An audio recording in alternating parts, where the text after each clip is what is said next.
All right, test. I got you. We're all good. Awesome. Does Emmy hear us? We'll find out. Would be the average comm radio stream, should there be something go wrong at this point.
We welcome you to Eagle Field on the campus of James Madison University as the Charlottesville Tom Sox look for win number 4 of 2026 as they take on the Harrisonburg Turks on the road. My name is Brian Poynter, joined alongside Landon Weaver, and this should be a fun one. Yeah, it should. Anytime the Sox and the Turks take the field against each other, it's always a good match. They're 1-1 against each other so far this season.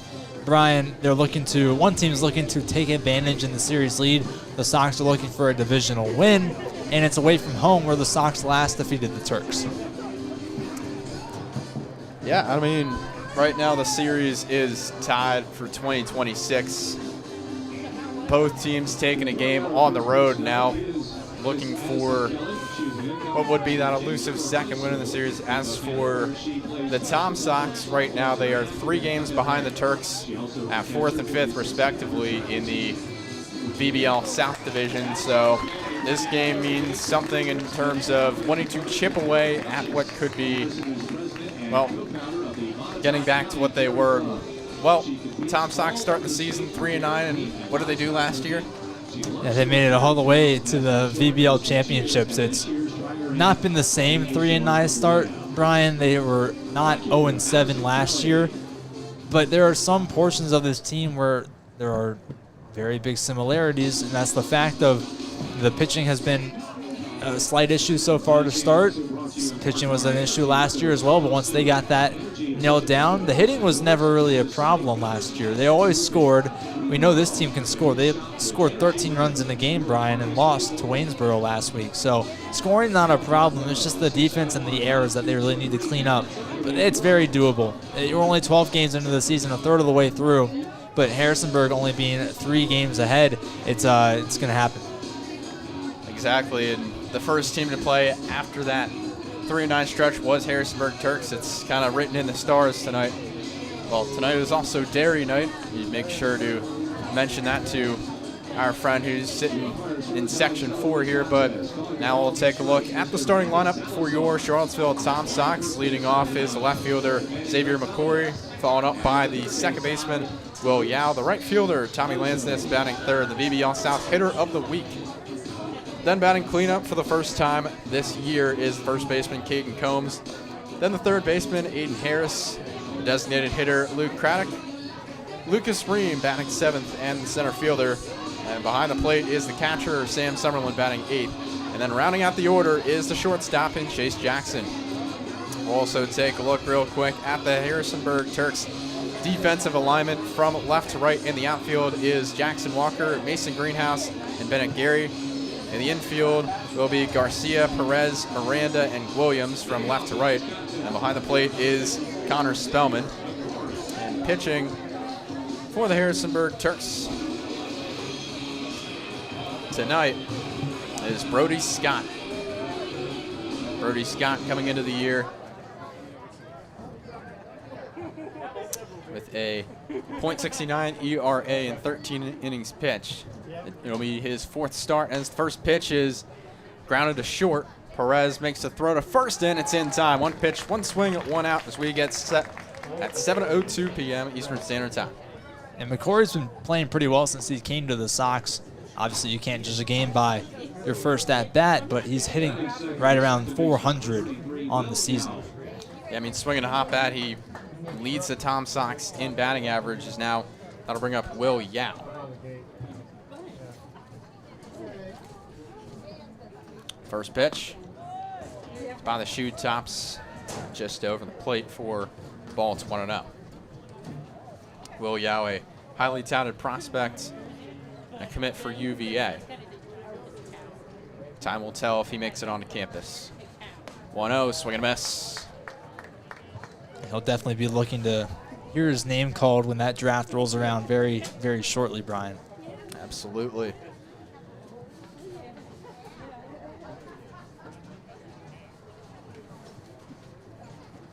Next pitch. Can't find the zone. Missed the same location as the first time.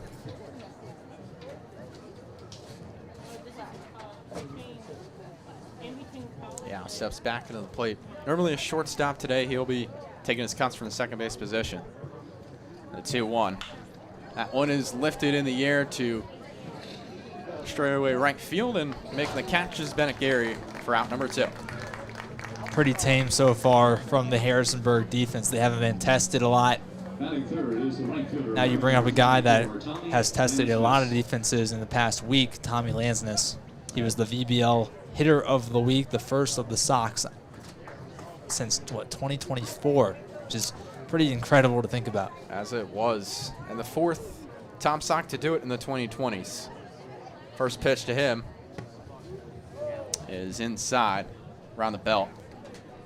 1 ball, no strikes to the lefty batter. Tommy Lansness coming in from the portal. Previously played at Ball State last spring in 2026. The 1-0 from Scott.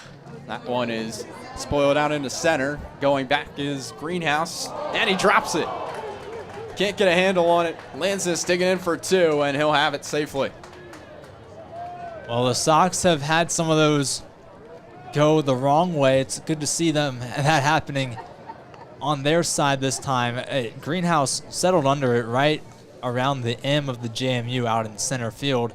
Put up his glove, maybe took his eye off the ball for just a split second, and the ball's on the ground.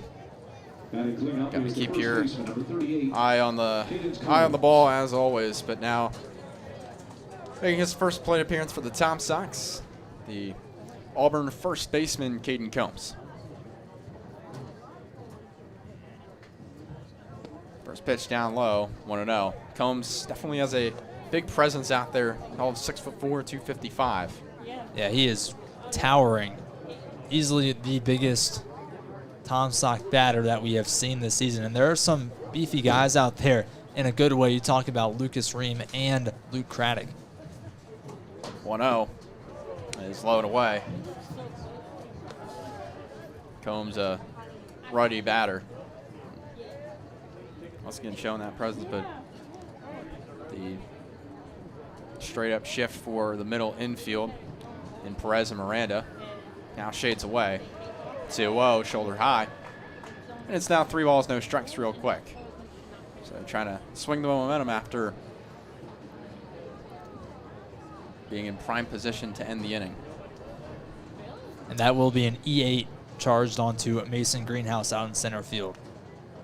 On the last play. 3-0. Finds his zone on the lower half. It's 3 balls and 1 strike.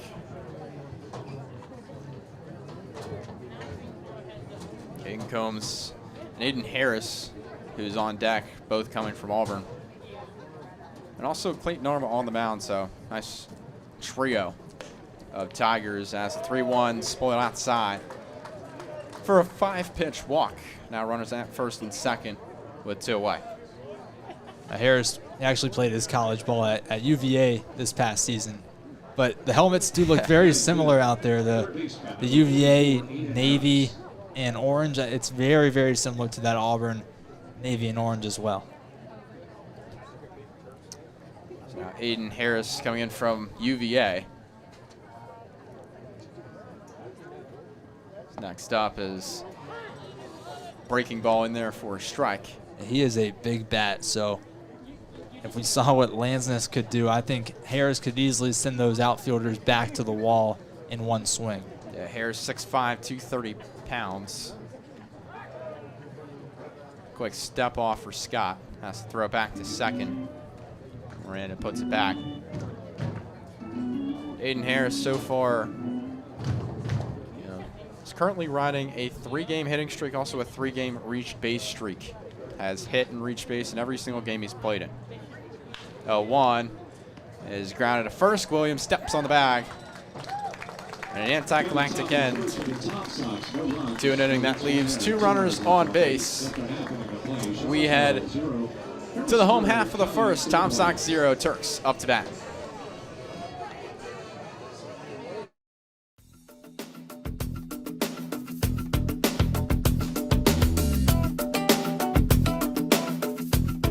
Want to support the Tom Sox? We offer many tiers of sponsorships with numerous benefits. Head to tomsox.org/sponsors to learn more about how you can become a valued partner today. Become a host family today. Host families provide players with a home away from home while building connections that go beyond baseball. Discover the lasting impact that host families have on the team and our community at tomsox.org/host-families.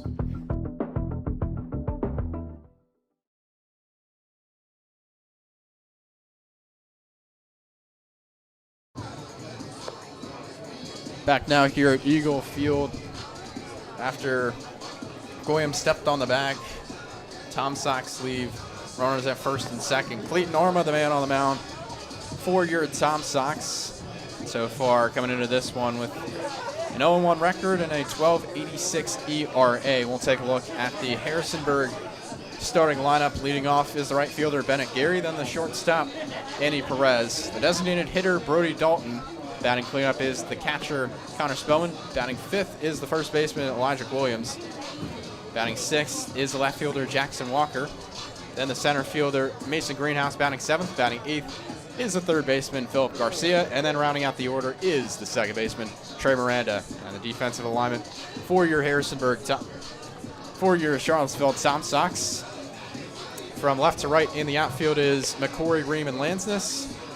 Then in the infield, Harris, Jackson, Yao, and Combs. And then behind the plate is catcher Sam Summerlin.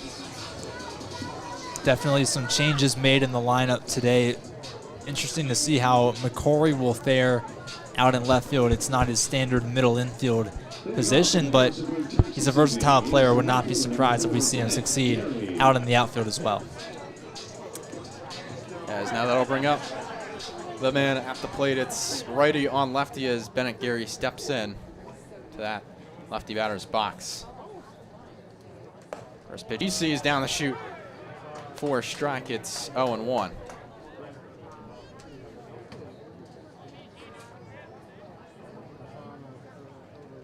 Back to the box, the 0-1. Can't find the outer half. That's 1-1. Bennett Gary coming into this game on a 3-game hitting streak, a 6-game on-base streak. Also leads the team in on-base percentage. He's reached base in all 6 games that he's played. 1-1, low and away, 2-1.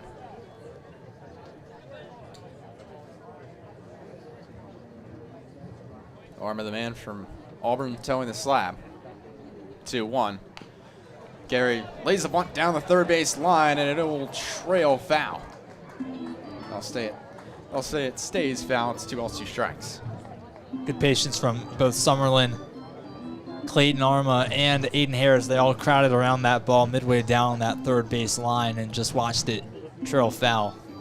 Kind of had that same situation go on in Monday's game for the Tom Sox against the Stanton Braves when the ball had the opposite effect. It rolled foul originally, then rolled back in. It's just the subtle intricacies of baseball that somehow that's a fair ball.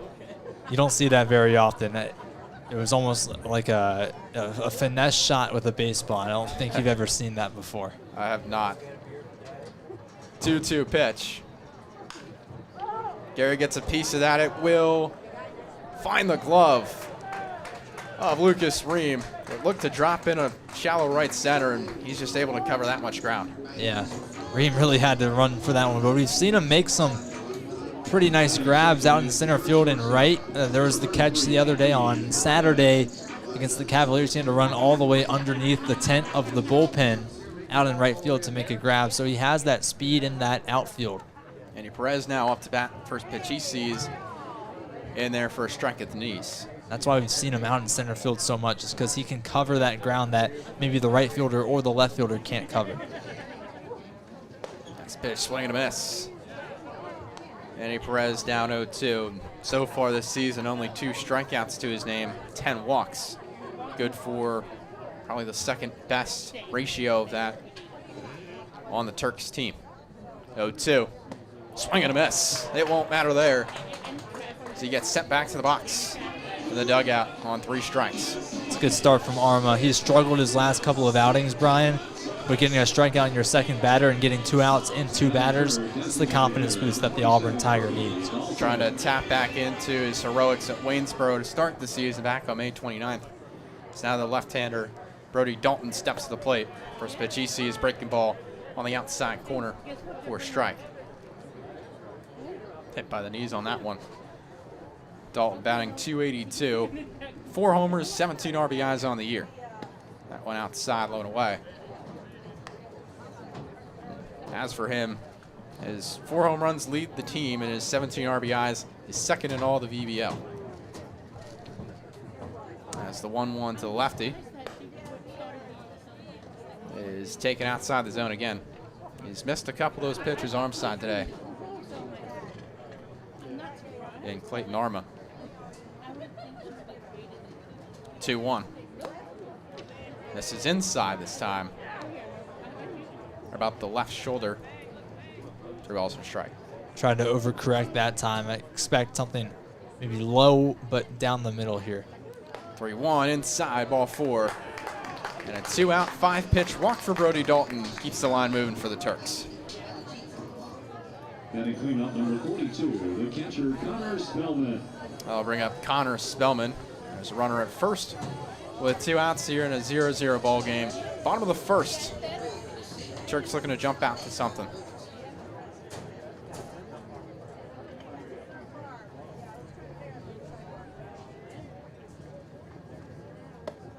First pitch Spellman takes is outside towards the lefty batter's box. 1 ball, no strikes. Connor Spellman so far in the year batting .389 and 18 at-bats. Next pitch, swing and miss on the check swing. If the inning continues, it'll be Elijah Williams. He's in the on-deck circle. Slight pull shift on, though, for Connor Spellman, the utility man, as he is listed on the roster. Swing and miss. Had him golfing. I like that one. That's a good one. He swung the bat, nearly nicked the ground when he went through his motion. Arma's been getting him with the breaking ball in this at-bat. Looking to do it one more time. 1 ball, 2 strikes, 2 outs, the pitch. That one laced down the left field line. They'll call foul. Much to the dismay of Harrisonburg's coaching staff and fans, that ball barely sailing foul down that third base line. That would have been extra bases and maybe a run. Definitely trouble, as the left fielder in McCory would not have had any space to get that. You may be thinking he's scoring there. The runner at first and Brody Dalton. It's one of the offensive advantages of playing in a college field is that the outfield is so wide. It's a lot of space for the outfielders to cover. So Arma does the 1-2 one more time. Foul tip. And because Summerlin did not catch it in his mitt, the inning continues. I don't think he expected to have that good of a chance at catching it off the foul. Yeah, Summerlin nearly ending the inning, catching that 3rd strike foul. The runner at first still in Brody Dalton with 2 outs. Runner going the 1-2. Down low, the throw is delayed and not in time. So a stolen base for Brody Dalton keeps the line moving. But you know what was positive about that, Brian, was it was on target. We've seen a lot of those throws from Summerlin and the catching staff this year be offline and sail out into center field. So the fact that Summerlin hopped up, it was a little delayed, but he was able to get it to second was a good sign. 2-2 is laced out into center. Ream has plenty of time. Camp Sutter makes the catch for out number 3. So a runner left in scoring position. We head to the top of the second. Tom SOX looking to cut into it. But still scoreless from Eagle Field.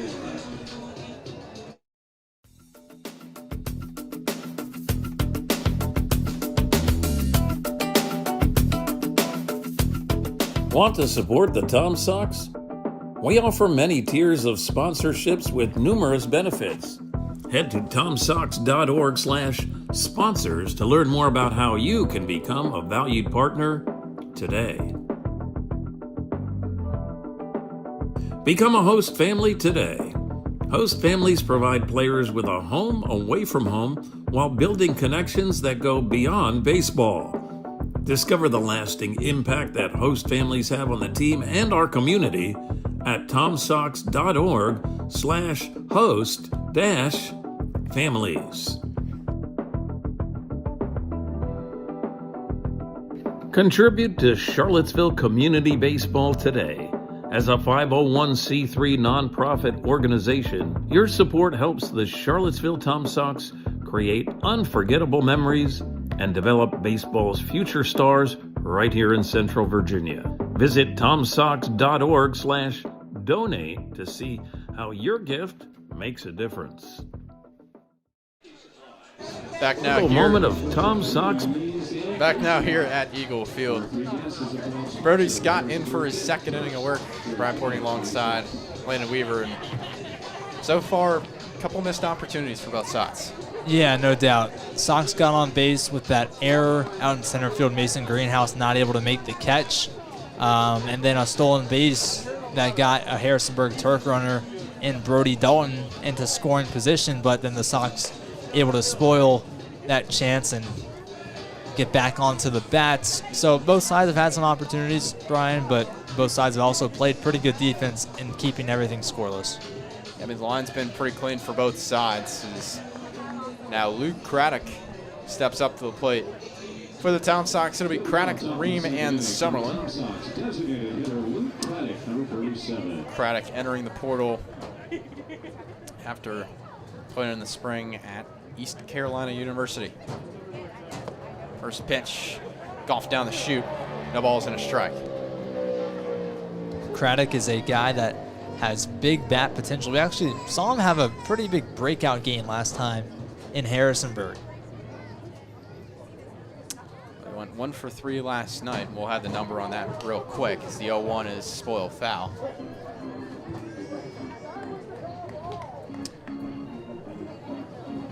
Craddock steps back into the plate.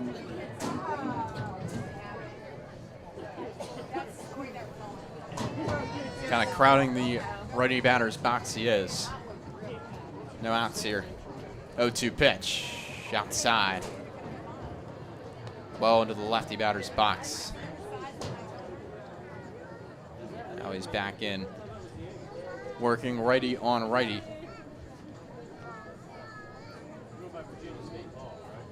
One, two.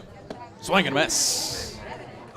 That'll be the first strikeout of the day for Brody Scott, and it'll come via the swinging. Now they'll bring up Lucas Ream.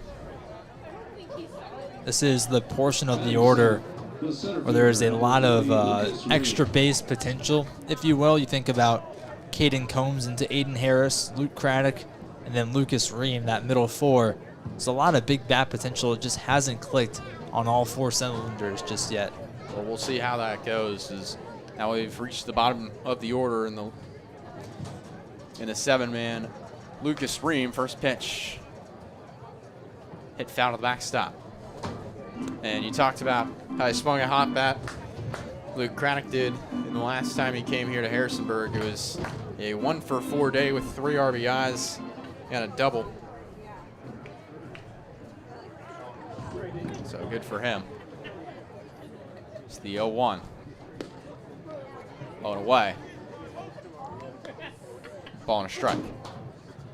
Seen a lot of early swings in these at-bats. Brian, I wonder if the second time around the order we see some more drawn-out at-bats trying to work walks. These two teams are on the bottom of the VBL in walks drawn this year. So 1-1 is played by the third baseman and Garcia. The throw is not in time. Lucas Ream beats the tag. And we'll get an official scoring decision on that in just a second. Yeah, Ream is fast enough to where the slightest little bobble gives him a good chance at getting the first. And you saw it right there. Scoring decision is going to be a fielding error, so an E5. But nonetheless, that is also, half of it is the E5, Brian, half of it is also the fact that Ream is just that fast. Ream's got fantastic closeout speed. You know, we talked about it, but he has only 4 runs scored this year, but he's been able to showcase that more in the outfield, and that's not something that can be really categorized, or should we say quantified, any more than it can be with just the putouts. As the head coach for the Turks having a quick conversation with one of the umpires. Is Luis Nuzo, one of the umpires today. He is third base umpire. Behind the plate, Manny Salazar, and on first base, it is Manny Gonzalez. Now, Luis Nuzo calling a meeting with his other umpires just in front of home plate to discuss something. I'm not entirely sure what they are discussing after Tyler Bocock had a conversation with Luis Nuzo. Tyler Bocock, the head coach of the Harrisonburg Turks, but there is no real review here. I mean, not one that can be made. But as of right now, the runner stands at first, and Lucas Ream, so far today, no hits for the Tom Sox, but just the same, neither by the Turks. Right now, it would go down as an E5, but it is a quick decision. And now they're looking to have a quick conversation with the head coach and third base coach, Randy Tomlin.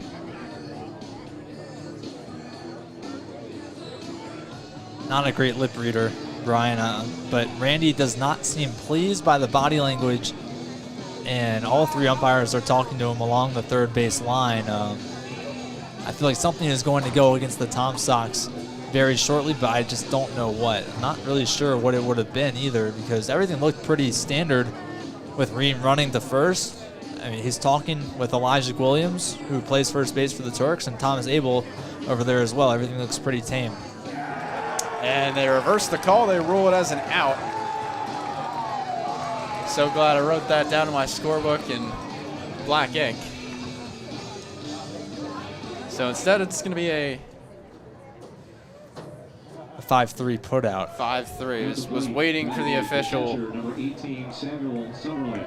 But now Sam Summerlin, the lefty. The base is empty and two-man gone. Here in the top of the second, Tom Sox and Turks still scoreless. Summerlin swings to that one on the off-speed. No balls, one strike. It's a beautiful day out here. The sun's still up. Just a couple of clouds. And it's providing a good breeze. That one is grounded to second. Miranda, overhand, tossed to first. He got him, so one of the more unconventional 1-2-3 frames as we head to the bottom of the second. Still scoreless from Eagle Field. We'll be right back.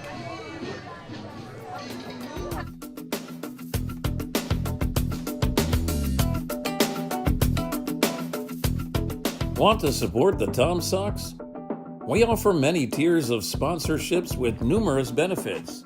Head to tomsox.org/sponsors to learn more about how you can become a valued partner today. Become a host family today. Host families provide players with a home away from home while building connections that go beyond baseball. Discover the lasting impact that host families have on the team and our community at tomsox.org/host-families. Contribute to Charlottesville Community Baseball today. As a 501c3 nonprofit organization, your support helps the Charlottesville Tom Sox create unforgettable memories and develop baseball's future stars right here in Central Virginia. Back now here at Eagle Field after a rather controversial call. As, well, one of the more unconventional 1-2-3 innings, Ream ends up getting the put out, and then a quick 4-3 put out by way of Sam Summerlin. Now turns over to the bottom of the second. It'll be 5, 6, and 7 for the Harrisonburg Turks. Yeah, it's Elijah Williams, Jackson Walker, and Mason Greenhouse, but you're exactly right. I can't remember the last time I actually saw a call get overturned in the VBL, just because you don't have replay. It's hard to overturn a call when you can't see it a second time. So it'll be interesting to hear if we do get the chance to hear what the actual conversation was And the fact that Tyler Bocock was able to maybe convince the umpires to overturn that call. It was tight on first look. It did look like he was out to me, but once you call it safe at the plate or at the base, it's hard to overturn that.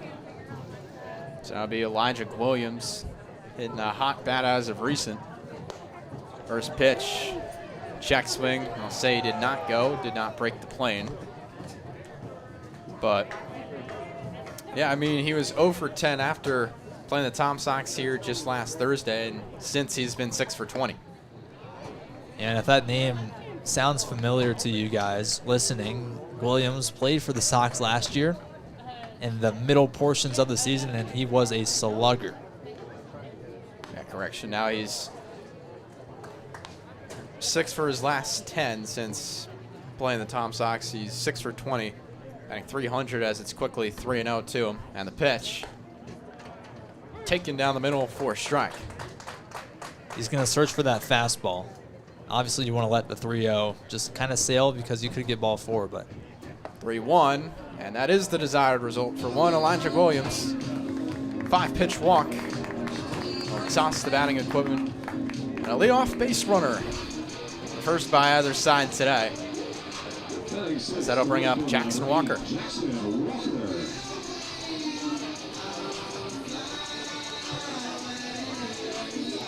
Walker, a freshman out of Walter State Community College, batting .353 for the Turks in this young season. He was 0 for 4 with a hit by pitch the last time he faced off against the Tom Sox last Thursday.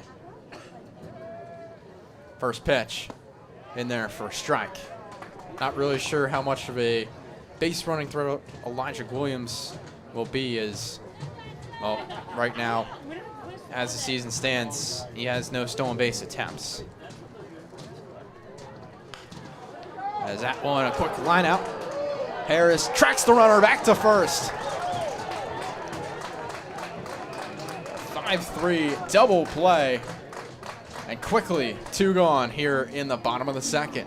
It was almost foreshadowing. We know that Williams isn't very strong on the base paths, and he got caught in between first and second, and Harris, his throw was faster than Williams getting back to first. And how about that new addition, Caden Combs, able to apply the tag.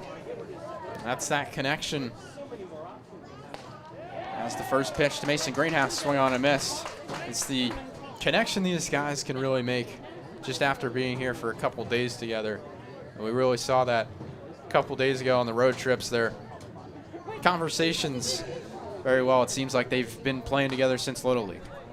Yeah, these guys, they gel quickly. They're all collegiate baseball athletes. They all go through similar stories, similar experiences during the season, and it all gels together during the summer. Bases are empty, 2 men gone. The 1-1 swing and a miss. That was one of the beautiful things last year, was being able to take the bus with the team during the VBL Championship Series and just seeing how tight those guys are. And they were playing games in the back of the bus, and they're just able to really gel. 1-2. Below the kneecaps. 2 balls, 2 strikes. Mason Greenhouse batting .250 on the year. It's his 10th game played, his 9th start. 28 at-bats for the man.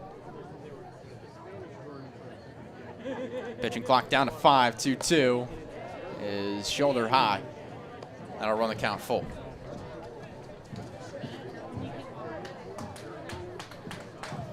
So the full count, 2 outs, and bases are empty. It's a 0-0 ball game.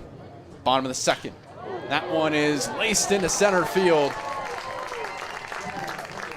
And a 2-out single for Mason Greenhouse. Clutch hitting from Greenhouse, today's center fielder for the Turks. And the Sox have had some dicey 2-out defense as of late, especially in that Monday game against Stanton. They would seem like they were about to get out of the inning, and then all of a sudden a 2-out rally would occur, and they were quickly down by multiple runs. Neither team has been out in these 2-out situations so far in this game as Garcia steps up. But before the first pitch, a throwback to first.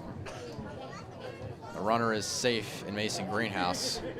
Andy Garcia, or check that, Philip Garcia. Bat 333 and 15 at-bats. Another throw back to Greenhouse. He's back in safely. Greenhouse so far this year, 1 stolen base, 1 time caught stealing, no runs scored. And no sliding mitt either. It's like pole shift on for Garcia. First pitch by the shoe tops, ball, no strikes.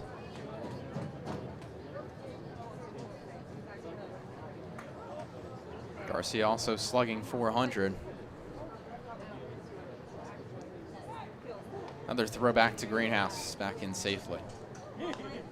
Yeah, Arma and Combs just playing catch out there right now. Only 1 pitch thrown in the at-bat, but it's the 4th pickoff attempt since Garcia stepped up to the plate. 1-0 is by the head. 2 balls, no strikes. They're still thrown in that middle third. Now 2 balls, no strikes, 2 outs, and a runner at first to Mason Greenhouse. Still scoreless from Eagle Field. 2-0 down low. That looks like a balk.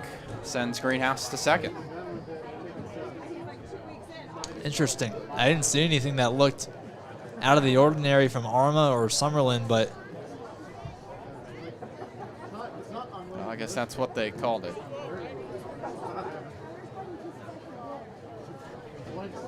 the count gets moved back to 2-0 because that last pitch just didn't count. The balk must have occurred. Maybe a pitch clock. Actually, no, a pitch clock would be an automatic ball. 2-0 is dropping down in front of the center fielder and Reen. The runner comes in. The throw is offline. Mason Greenhouse, the first run of the game. His first run scored of the year off the 2-out RBI single from Philip Garcia.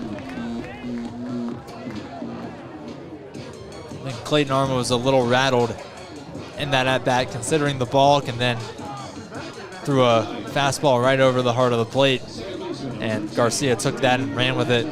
A liner right into center field, dropping just before Ream could get to it, and now the Turks are on top.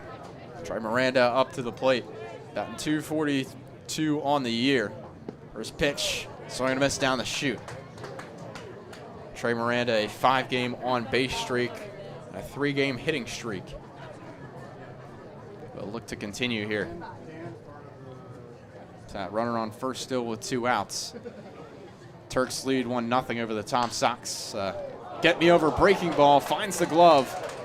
Caden Combs, who steps on the bag at first on the liner, and that will end the inning, but not before the runner gets left at second. We head to the top of the third. Tom Sox trail 1-0 to Harrisonburg when we come back.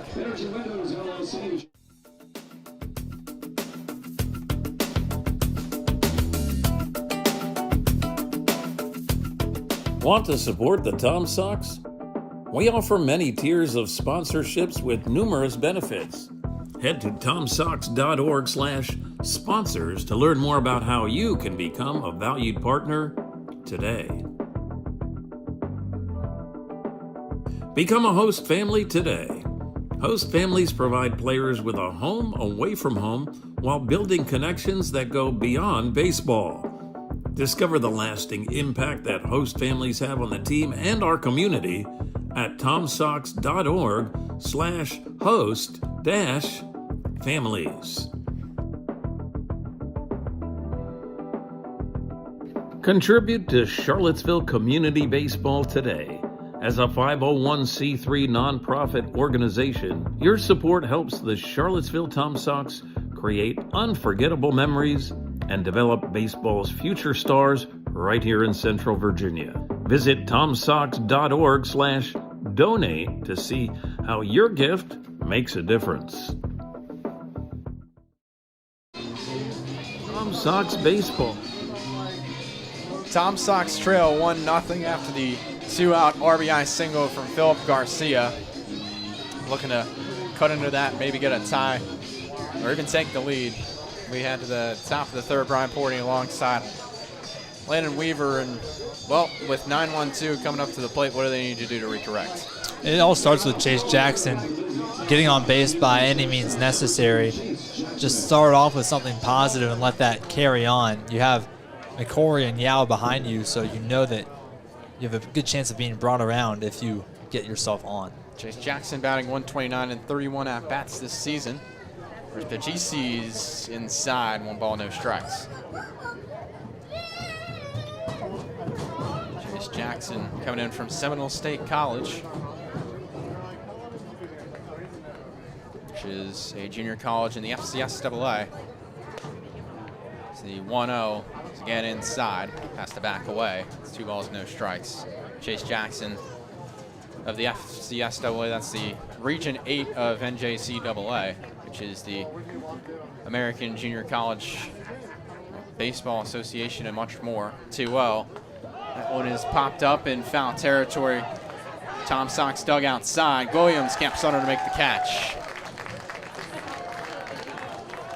1 away. Not exactly the start that you want, but now you have the top of the order up. Xavier McCory and then Will Yao and Tommy Lansness if we get there, but McCory only took him 1 pitch to get out last time. I think he'll be a little more patient, wait for something that he really likes this time. It was a first pitch 6-3 putout. May look to see the ball in a bit better this time around. McCory's first pitch is lined into right. And a quick catch made by Bennett Gary for out number 2. And it's interesting to see because McCory does lead the Tom Sox in on-base percentage at a .571 clip this year. He also has 8 walks to 5 strikeouts on the year as well, so it's not unordinary for him to try and work long at bats, but I guess today he's just trying to swing. Now Will Yao up to the plate. First pitch he sees again runs inside. Seen that a couple times from Brody Scott. He's had some control issues, but the reason that the Sox are scoreless is because the pitches that are going over the plate are inducing weak contact. Not exactly. The 1-0. That one is splintered out to second. And a throw to first is not in time. They say Williams was off the bag from the throw from Trey Miranda. This one will be interesting. We'll see if we have another conference. Same kind of thing that happened just maybe 20, 25 minutes ago, Brian? Just about. Yeah, but it doesn't look like any confirmation or conferation is going to happen. Looks like Will Yao will be on first. That'll bring back the VBL South hitter of the week, Tommy Lansness. So a runner at first with 2 gone. Tom Sox trail 1-0 in the top of the 3rd. First pitch from Scott will get down for a base hit in center, a 1-hop play for Greenhouse, and he'll toss it back into the infield. So a 2-out single. Another first pitch swinging. This time for Tommy Lansness. Now Caden Combs, big Caden Combs steps up to bat with a runner in scoring position. He was up to bat last time. He had a runner on and Tommy Lansness, but not in scoring position, so we'll see what he does when the stakes are just slightly higher. Now Caden Combs ready. First pitch taken down low. He walked back in the first, back in a 5-pitch walk. Runners at first and second with 2 gone. Tom Sox trail 1-0. Top of the 3rd. Next pitch taken chest high. 2 balls, no strikes.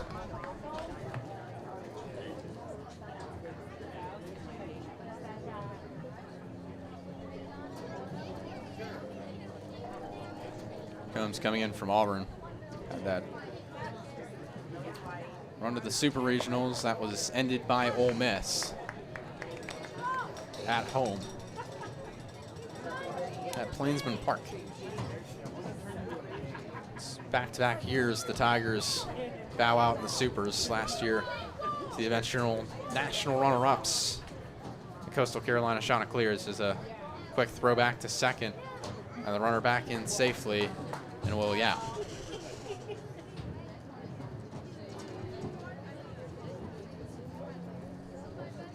Double play depth for the middle infield and Perez and Miranda. The 2-1 to Combs. Taking on the outside half, 3 balls and 1 strike. It's a good patient at bat from Caden Combs right now. You get a walk, load the bases. You hit a single, you potentially drive a runner in. So it's a win-win right now for Caden Combs. Now he's ready. The 3-1 is fought off foul. Looked like it was off the hands. Now we'll run the count full. He only had 1 walk in his 11 games played, 15 at-bats for Auburn in the spring. But some good takes from him nonetheless, really, in this game as a whole. From Scott, the payoff pitch, runners going. And it's into shallow right field. Gary coming in, and he makes the catch to retire the side. So runners are left on first and second. We head to the bottom of the 3rd. Tom Sox still trail 1-0 to the Harrisonburg Turks here on Tom Sox Radio.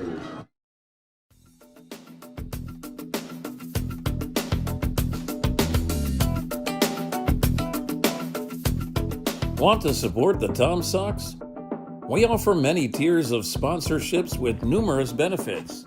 Head to tomsox.org/sponsors to learn more about how you can become a valued partner today.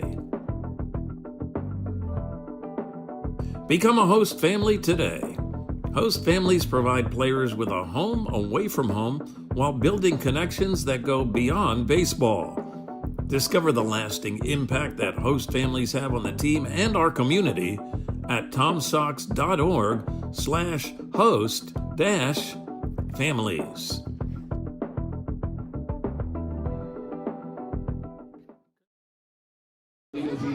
Tom Sox trail 1-0 here at Eagle Field as we head to the bottom of the 3rd. Brian Portney alongside Landon Weaver. And, it was just a tough going there as another anticlimactic end to the inning. Yeah, Sox are getting closer. They're getting closer. They were able to get runners on first and second. It was a promising at-bat from Caden Combs until he spoiled a pitch to run the count full.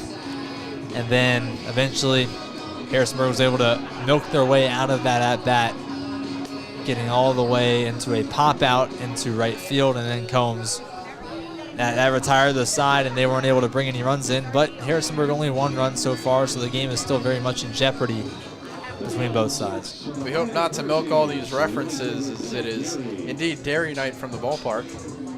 Make that number 7. Back to the top of the order for the Harrisonburg Turks. It'll be 1, 2, 3, Gary, Perez, and Dalton.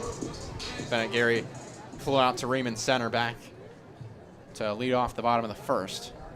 Takes his cuts from the lefty batter's box. Gary's first pitch is taken on the outside corner for a strike. You know, Bennett Gary kind of sounds like Ben and Jerry. There you go. There's number 8. Hey, you're carrying the load for me right now. 0-1 pitch. That one spoiled into right field. Going back to the track is the center fielder, Lucas Ream, to make the catch for out number 1 and Dairy reference number 9. So another F8 for Bennett Gary is now Kenny Perez, next one up. Perez struck out in his first at-bat, bottom of the 1st. It was Arma's first and only strikeout of the contest. First pitch he sees again into right center, this time shallow and playable for Tommy Lansness, who makes the catch. Route number 2. This is good from the Sox. You want these quick innings, minimal pitches from Clayton Arma to save him for the remainder of the contest. There is some movement out in the Tom Sox bullpen in right field, but nothing too major. Just see some guys warming up out there. Doesn't seem like there's going to be any changes so far. There's a laundry list of available pitchers for the Tom Sox today as the first pitch to Brody Dalton is fouled to the backstop. But they'll see how Clayton Arma goes. So far having a solid outing. 2 2/3 of 1-run ball. The 0-1 from Arma. Low and away. Ball and a strike. Brody Dalton walked and stole a base back in the first. Did not come around to score. 1-1 on a hop. Sam Summerlin able to collect. It's now 2 balls and 1 strike. 2 outs. The 2-1 is lifted into foul territory left side for the Turks bullpen. Chase Jackson unable to make the catch from his position at short. It's a good chase, though. That's a long way to travel from shortstop. He almost had it. I think if that ball just has a little more airtime, Jackson's able to come under and make the grab. Good chase from Jackson. Brody Dalton leading the team in extra base hits and RBIs as well. 6 and 17 respectively. Connor Spellman on deck if we get to that in the inning. 2 outs to 2-2, swing and a miss. 2 strikeouts for Clayton Arma today in a 1-2-3 frame. Heads us to the top of the 4th. Tom Sox trail 1-0 here on the Sox Radio Network.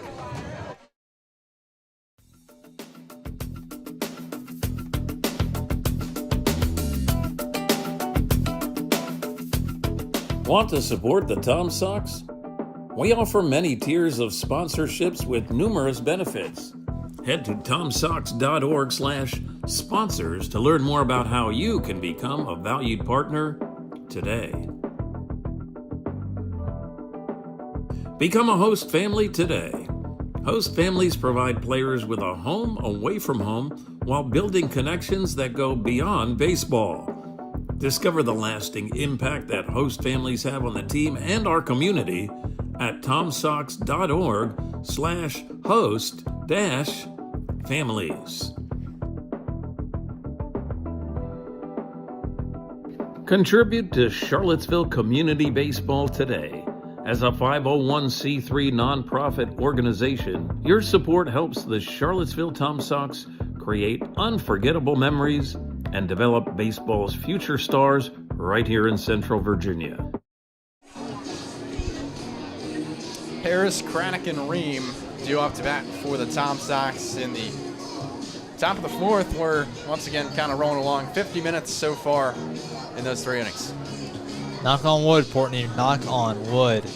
He said that last time, and then the second half drew on just a little bit, so maybe the reverse effect today, but you would like to see the rest of the game come with some scoring for Charlottesville, and I think it starts with this portion of the order. Aiden Harris, a big bat. Craddock's a big bat. Ream's a big bat. If all 3 of those guys can get hits, at least one of them will score. All 3 with the potential to do some damage, but it starts with Aiden Harris, who had a ground out to Williams to end the bottom of the, top of the 1st. Steps back into the righty batter's box. First pitch runs inside. 1 ball, no strikes. Yeah, Harris slugging .455 in just 11 at bats, so he has that extra base potential. .462 on base percentage as well this year. The 1-0 is chopped through the right field side. That'll be a leadoff single for Aiden Harris. It's exactly what you need. Williams not very mobile over there at first base. He's very powerful, but doesn't have a lot of movement. Wasn't able to stretch his glove to get in between the 3-4 gap, and Aiden Harris gets himself a single with no outs. So now that'll bring up Luke Craddock. Struck out swinging to lead off the top of the 2nd. Double play depth to face him as the first pitch outside. Ball, no strikes. Craddock in the transfer portal, previously played at East Carolina University. As now in comes from Scott, the 1-0. Thought about a check swing, pulls away. It's shoulder high, 2 balls, no strikes. Yeah, good decision from Craddock. Staying patient in the at-bat. You already have a runner on first. You don't want to risk a double play. Craddock only 2 walks drawn this year. The 2-0 golf down the chute. 2 balls, 1 strike. He does like those low balls. He likes to lift them up into center field or left field if he were to pull it. But the balls that are low in the zone are ones he's going to chase. Absolutely. Check back to first, and it's back in safely. Can't remember the wartime Women's Baseball League movie where he said, I like the high ones. It's the opposite of that. 2-1. Hits off the elbow of Craddock, and he flips the bat and heads to first. You'll take it. Any way you can reach base at this point if you're the Sox, you will take it. And with 2 outs, 2 runners on and 1 in scoring position, Lucas Ream up to bat. This is a good time for the Sox to strike. So that reference is actually from a league of their own, but yeah. Now runners at first and second. None by their own doing, or 1 by their own doing. Aiden Harris, but now it brings up Lucas Ream. And as part of that controversial 5-3 putout back in the second. Kind of turned the tides, the momentum, as that one is spoiled foul to the backstop. I like Ream getting aggressive in this at-bat. You have runners on, no outs. Worst comes to worst, you fly out into center or right field, but Harris is able to advance on a tag up, get to third with 1 out. Then you have a runner 90 feet away. Double play depth with the middle infield and Perez and Miranda. Scott looks. Harris shows bunt. The throw to third is offline. A double steal from the top Sox runners in Aiden Harris and Luke Craddock. 2 runners in scoring position now for the Tom Sox. Harris got bailed out by the throw from Spellman behind the plate. Made Garcia jump forward, and Harris intuitively jumped or slid below and able to avoid the tag. Now 2 runners in scoring position. Well done by Lucas Ream to kind of throw everyone off with the bunt. Double play out of play. We'll see if he goes to that wheelhouse again. But now, not likely as it's 2 strikes. From the windup, the 0-2, swing and a miss. Got him looking, a horizontal swing by the shoulders, and it's 1 gone here in the top of the 4th. Chasing that high fastball, trying to drive it deep and into the gap. Would have surely scored both had he connected. We know what kind of power he has, but we'll have to wait. So he likes the high ones, as now that brings up Sam Summerlin. There's a 4-3 putout to end the bottom. Check that top of the 2nd. First pitch, check swing, does not break the plane, as the appeal to third is that he held up. Sam Summerlin coming in from Kennesaw State. It's his 7th game played this year, just his 6th start. There's a gap between first and second base and Williams and Miranda, should he choose to exploit that. The 1-0 is outside. Summerlin so far in the year, 1 hit and 16 at-bats. He's due. Certainly due for a hit, and this will be a perfect time to get your 2nd hit of the season. Well, he's in the lineup for a reason today. We'll see if it pays off. 2-0. That one spoiled foul. As Landon almost made a catch for it. If there's no backstop, that one's coming right at me. And it's either me or the broadcast equipment, and I'd let it hit me. We can... Taking one for the team. Yeah, I would. No kidding. Pitch clock down to 6. Runners at 2nd and 3rd. The 2-1 is outside. 3 balls, 1 strike, 1 out here. Top of the 4th. Tom Sox trail 1-0. Summerlin's a fairly patient batter. 5 walks to 6 strikeouts this season. It's good to see from him. Late pitch coming with 5 on the pitch clock. 3-1 is down low. Misses the kneecaps. That runs the bases loaded with 1 gone here in the top of the 4th for Chase Jackson at the bottom of the order. 2nd walk today for Brody Scott. And now Chase Jackson, a chance to redeem himself. He had runners, actually start off the inning before runners got into scoring position, but now he has the ultimate incentive if he gets on base. Now a quick meeting of the minds at the mound. 7 o'clock start, the Covington Lumberjacks will be in town. Again, at 7 o'clock on As Saturday. Chase Jackson waiting in the wings. So far this season, 3 RBIs. As he is officially batting 125 on the year. And the quick mound visit is done. It's the pitching coach of the Harrisonburg Turks coming out to make sure everything's all right. Maybe ask him what he's having for dinner. I'd say Buc-ee's. Not too far from here. There is a pitcher warming up in the Harrisonburg bullpen, something to keep an eye on. And we'll have the number once we care to share that with you. Chase Jackson, the first pitch he sees is slow and away. Ball, no strikes. It's a good placement from Scott. Not really sure how far off of the strike zone that was from Manny Salazar's point of view, but looked pretty good from up here. Bases loaded, 1 out. Tom Sox trail 1-0 in the top of the 4th. Pitch clock down to 5, 1-0. That one lifted foul. Right back behind us and near the softball field of James Madison University.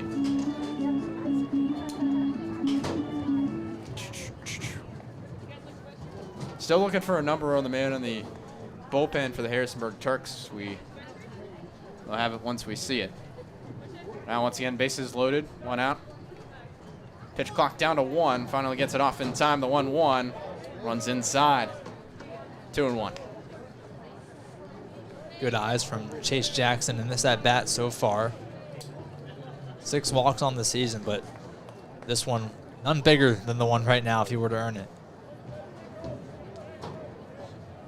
Looking for a clutch RBI. 2-1 pitch. That one grounded to second, a tough hop. Throw to second is in time, and a runner does score. It's Aiden Harris. Tough transfer from Miranda to Perez, but now it's 1-1 here in the top of the 4th. Jackson has enough speed where Miranda did not want to, or rather Perez did not want to make that throw over from second. There was no point. And now the game is locked at 1. Good clutch hitting from Chase Jackson. So it'll be an RBI for him, his 4th of the year. Back to the top of the order. And Xavier McCory has not seen deep into a count so far today. He's 0 for 2 with 2 first pitch putouts. Pitch clock down to 3. Runners out the corners with 2 gone. First pitch he sees high and outside. Ball, no strikes. And again, as you talked about, really with Xavier McCory, so far in the year, 8 walks. Might try to see the count as a pole shift on for the middle infield. Miranda's at second. Runner going. Bunt down for McCory. Tough handle, but throw to the first is in time from Scott to Williams, but not before. And Tom Sox get 1 on the fielder's choice from Chase Jackson. So the side is retired, and we head to the bottom of the 4th. Tom Sox and Turks tied at 1.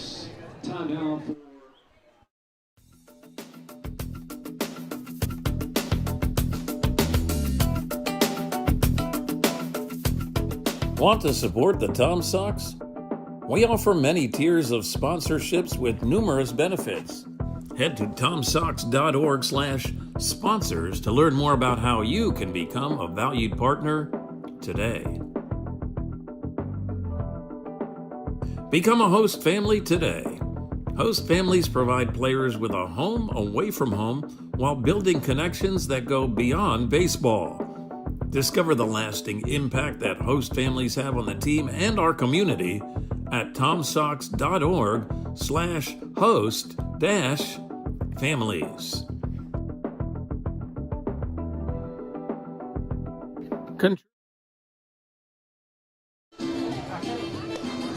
Back now here in the bottom of the 4th. Tom Sox tied it up on that fielder's choice from Chase Jackson as Clayton Arma back out for another inning of work. Yeah, it was a big at-bat from Chase Jackson. He was able to drive in that game-tying run, as you said, and now it's back to 0-0, just starting over with 5.5 innings to go. Yeah, so this is his 4th inning of work If he records 2 outs, it'll be his longest outing of the year.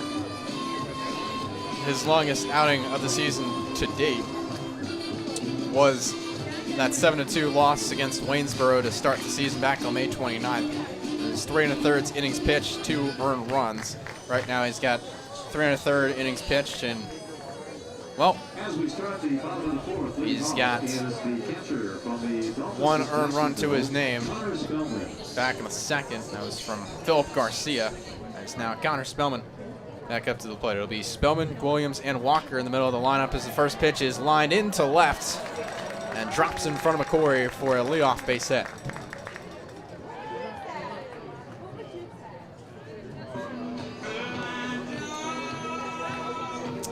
As now that'll bring up Elijah Williams. From the Saints of Flagler, first baseman Elijah Williams. Williams, a former Tom Sock, and taking his cuts from the lefty batter's box, facing off against a double play shift in the middle infield. Swings at the high one. The ball's in a strike. He's a big bat. Always looking to drive it deep, drive it hard. Not looking to make an infield single or get a blooper. He's definitely got that power, but he does line it into right field, and it gets to the wall. He's jogging into second. The throw is offline. So runners at second and third off the stand-up double from Elijah Williams. It's his first double or extra base hit of the year. It makes it happen. Sure, that one felt extra special doing it against your former team as well. And now you've moved the leading run all the way over to third with no outs. Jackson Walker is in a pretty comfortable position as pitching coach Will Pearson comes out to the bump to talk things over with the infield and Clayton Arma. Right, so there's 2 pitching coaches for the Tom Sox. One being the man that is currently on the mound in Will Pearson. The other one, Coy Tomlin, who likely did not make the trip today. Have not heard him. But he was able to make a pitching change at the All-Star game last year. Well, if it's the second one, they'll look to take him out of the game because they have to. That's the mound visit rule. There is a man working in the Tom Sox bullpen. We don't really have the number on him right now. We'll look to see that in just a second. Look to be a 30 number. So there's a chance it's Trevor Booten. Does look like it was Trevor Booten getting warm, or it is Trevor Booten getting warm in the bullpen. Jackson Walker, the next man up to the bat today. He was a line-out victim in a double play to Aiden Harris. His last time up, that was back in the second as he takes that one shoulder high for a ball. Infield nearly in, but the corner infielders are in. 1-0. Peel says Walker did not go so quickly. 2 balls, no strikes on a pitch chest high.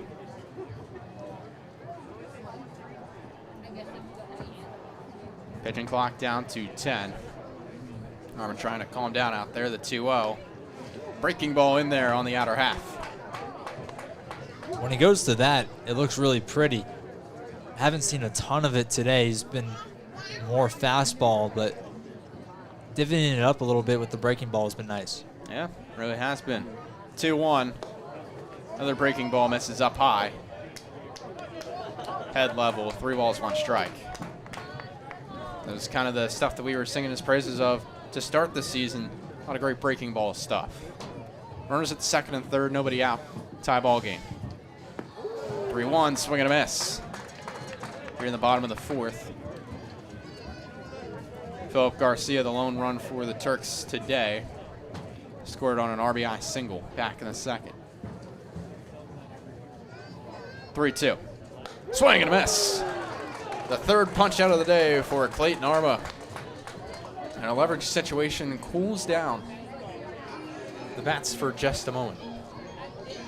That it does. He needed that one big. Still got to get through at least another couple of batters, but you get that first one, give yourself some momentum going into Mason Greenhouse.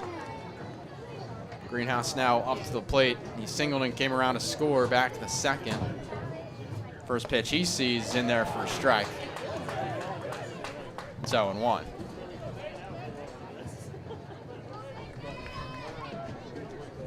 It's righty on righty. Corner infielders are in. Caden Combs at first and Aiden Harris at third.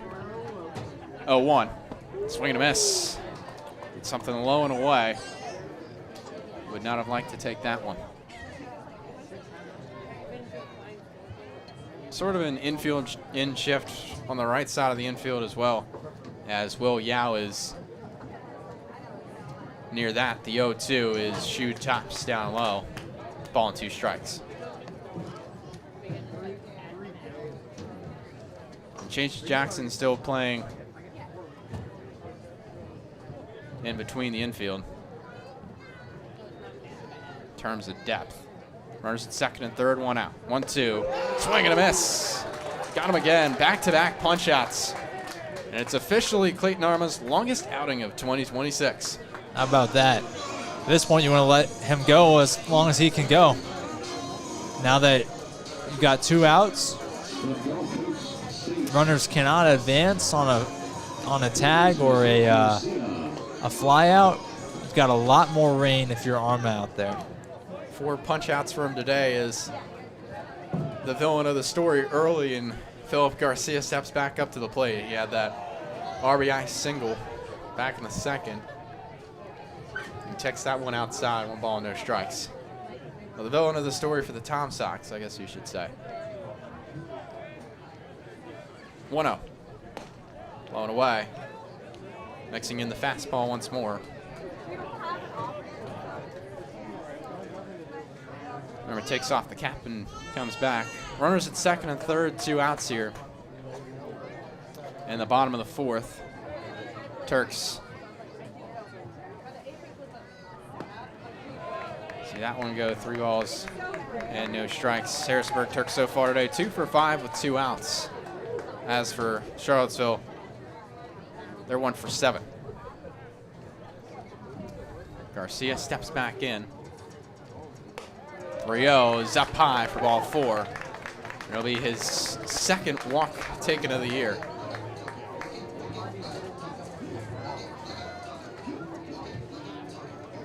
So I'll load up the bases for Trey Miranda at the bottom of the order. Is a diving ground out victim to Caden Combs to end the second. Pole shift on for him as Yao's heels bordering on the outfield turf. Reminder that this is an all-turf field here at Eagle Field. One of the perks of playing at a college venue, Brian, is you got a field that is more catered to how baseball players want it. Whereas back at Shelterport Field, you've got the bit of dips, the uneven grass into the outfield or infield dirt, back to the outfield grass. The ball can skip up here and there, making it harder for those infielders to make plays. We still saw that tough hop even on the turf that led to the RBI fielder's choice from Chase Jackson as the quick catcher-pitcher meeting is done between Summerlin and Arma.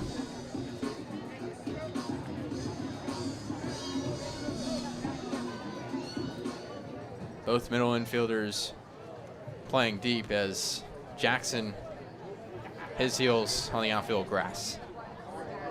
First pitch to Miranda, shoulder high, ball, no strikes. Trey Miranda batting .242 coming into this one. He's 0 for 1. Makes him 8 for 34 on the year. 1-0, a get me over. Still can't find the outer half. It's 2 balls, no strikes on the breaking ball.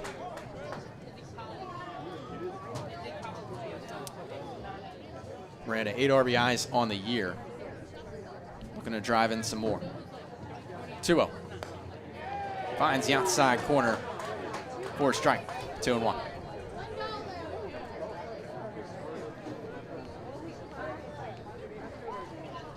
The middle infielders Heels in the outfield grass. It's bases loaded with 2 gone. 2-1 pitch. Just over the plate, 3 balls and a strike. Played low. Well done by Summerlin to block that one off. He hasn't let a whole lot of pitches get past him to the backstop today, which is a promising sign.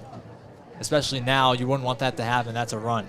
He's got 4 passed balls on the year. Now 20 stolen base attempts, all allowed. Arma steps off the mound real quickly.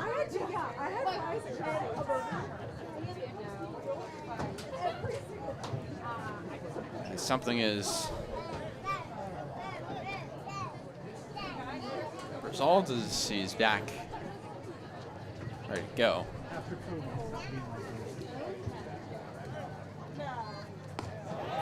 One taken outside, a 5-pitch RBI walk for Trey Miranda gives the lead back.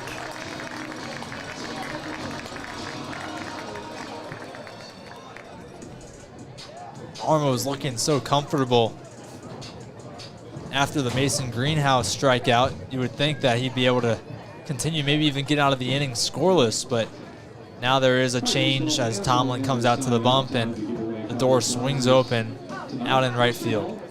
We'll have the name and the number on the new guy on the mound. When we come back here on the Sox Radio Network, Tom Sox trail now 2-1. We'll be right back.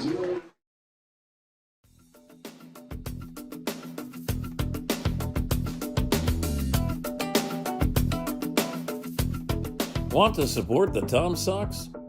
We offer many tiers of sponsorships with numerous benefits. Head to tomsox.org/sponsors to learn more about how you can become a valued partner today. Become a host family today.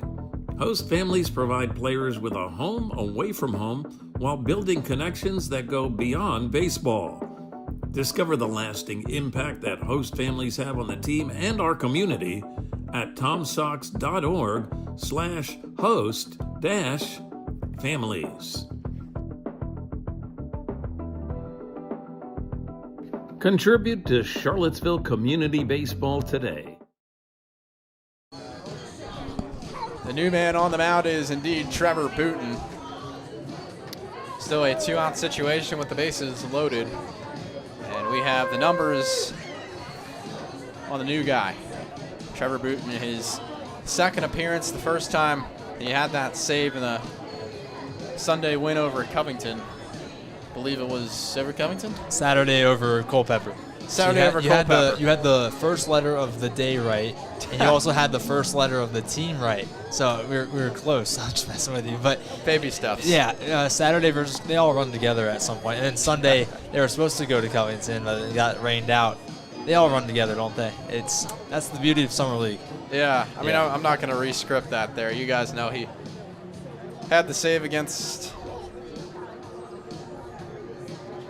Culpeper. I'm just looking at my numbers real quick. I think I messed something up. But anyways, the Tom Sox do have 2 saves on the year. He got, I believe, was the second save of the year, I want to say. But anyways, Trevor Booten, 1 inning pitch so far this year, 1 hit allowed. And that was it. Just a strikeout and a walk through 4 at-bats. I'm just looking at my sortable stats. I'll have to redo it after the end of today's game because I think everything got moved around. But anyways, top of the order for Bennett Gary. 0 for 2 today, both flyouts. On the outside corner is the first pitch for a strike. Booten in his 3rd season with the Tom Sox. He's a familiar face in the Charlottesville area. He's also from Auburn, so you go from Clayton Arma to Trevor Booten, same school. Yeah. 0-1. That one slapped on the ground, foul. Already you can tell there's a lot more confidence from Booten out on the mound than you saw with Clayton Arma. There's a sense that comes onto the field when Booten steps onto the bump. You feel safe. You feel safe on defense because he has a lot of reps of getting batters out, especially in these clutch situations like now with the bases loaded. Yeah, bases loaded with 2 men gone. And is 1 pitch away from getting out of the jam. Pitch clock down to 4. 0-2. Down low, ball gets away. But it caroms up the line at third base, so looks all runners back to their respective bases. Another good block from Summerlin. That ball, if it were to squirt behind him, that's a problem. That's another run coming in. A lot more composure from the backstop today. Tom Sox trail 2-1, bottom of the 4th. 2 outs, the 1-2. That one foul off the hands and into the backstop. 1 ball, 2 strikes. Booten holding strong, one of the returners of the Tom Sox. He's a redshirt junior from LaGrange, Georgia. Played at Auburn over the spring. Now he gets his sign from Summerlin. Pitch clock now down to 5. 1-2 pitch. That one gets away. A runner comes in. Elijah Williams jogs in. And so now it is a 3-1 ball game, Turks lead. It was bound to happen eventually, Brian. Summerlin had been so good at keeping those pitches within the circle that the batters stay in. That time, it just didn't catch him on the right part of the body and able to scoot back to the backstop, and Williams comes in to score comfortably. Runners at second and third. 2-2, slapped foul. Benagary's, sorry, you go. No, you're good. Go I was going to say, Benagary's done a really good job of fouling off some of these pitches that I've seen other guys strike out on today, especially that one that he fouled off, you said, on the hands. We've seen a lot of swing and miss with that pitch today. Yeah. Bit more chilly now from Eagle Field. As now Booten ready, 2-2 pitch. Off the end of the bat. Jackson ranges to his left. The throw to first is in time to retire the side, but not before the Turks get 2 back of their own. Harrisonburg leads 3-1 over Charlottesville as we head to the top of the 5th here on SOX Radio Network.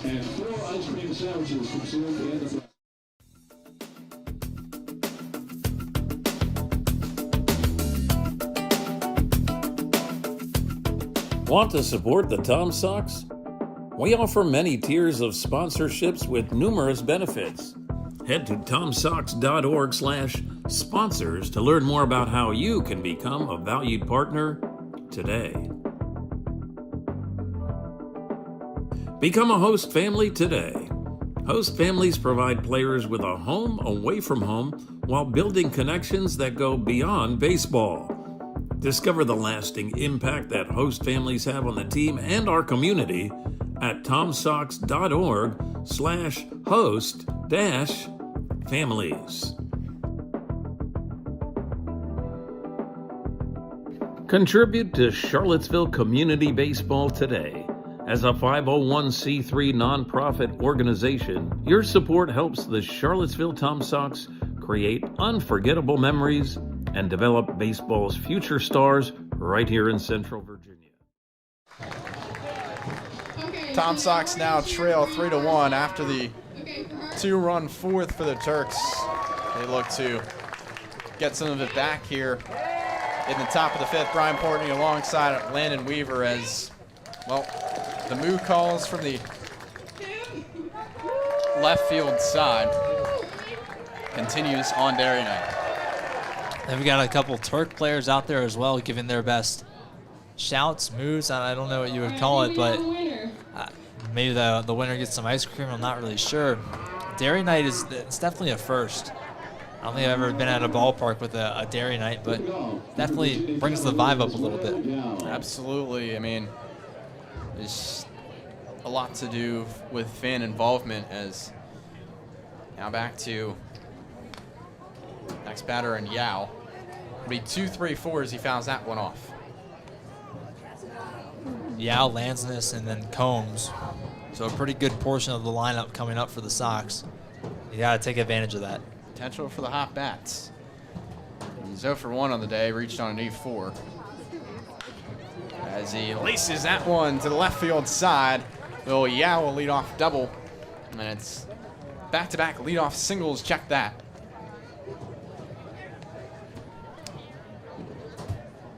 It's Yao's second time reaching base today. Just coming back after a brief stint outside of the Tom Sox. He's making his mark felt for sure, and then with no outs, he'll be hoping that he's brought around. He has the speed to get from first to third at least on a single. That's part of his recruiting profile to the MLB draft. As the runner goes in, Yao, the throw is not in time. A stolen base for Will Yao, and comes on a good spot. I mean, that's officially his first stolen base as a Tom Sock. He slid this time too. We saw him I think it was at Culpeper. He tried to steal standing. And that's not something you can do in a collegiate level, maybe high school. 0-1, that one foul to the backstop. So he's continuously learning, getting better. And you got to remember, he's only an incoming freshman. This is his first time playing against collegiate athletes, and he's one of the better ones out on the field every single night.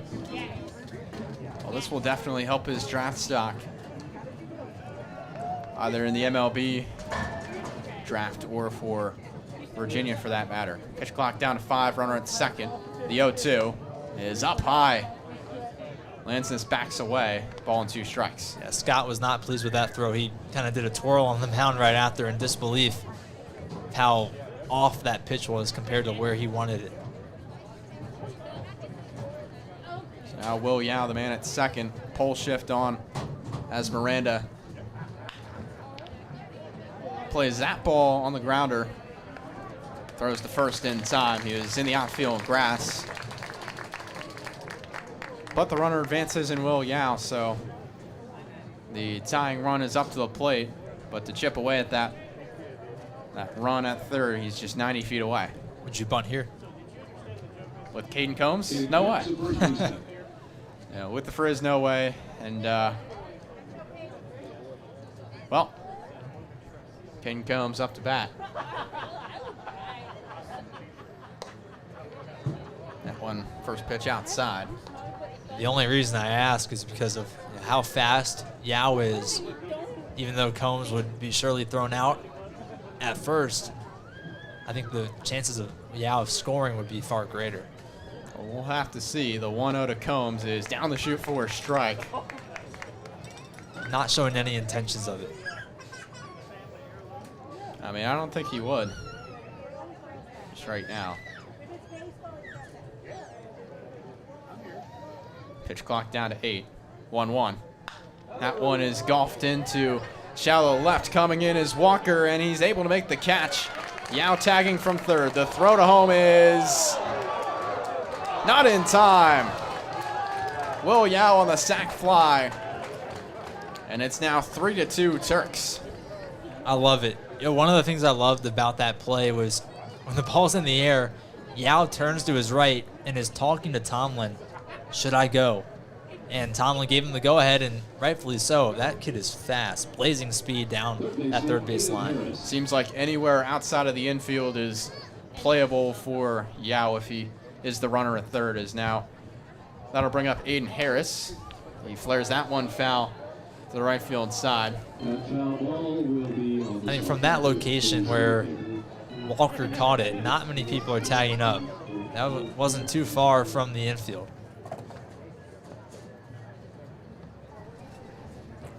Now the 0-1. That one is lifted. Spellman able to make the catch right behind home plate. As now a runner does score in Will Yao to cut the deficit to 1. Tom Sox trail 3-2 as we head to the bottom of the 5th. My play-by-play partner, Lennon Weaver, taking over when we come back.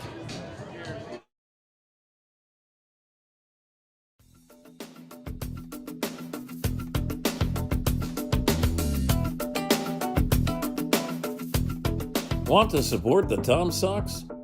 We offer many tiers of sponsorships with numerous benefits. Head to tomsox.org/sponsors to learn more about how you can become a valued partner today. Become a host family today. Host families provide players with a home away from home while building connections that go beyond baseball.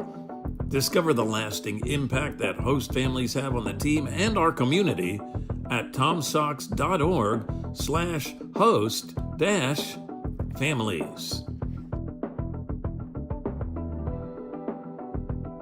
Contribute to Charlottesville Community Baseball today.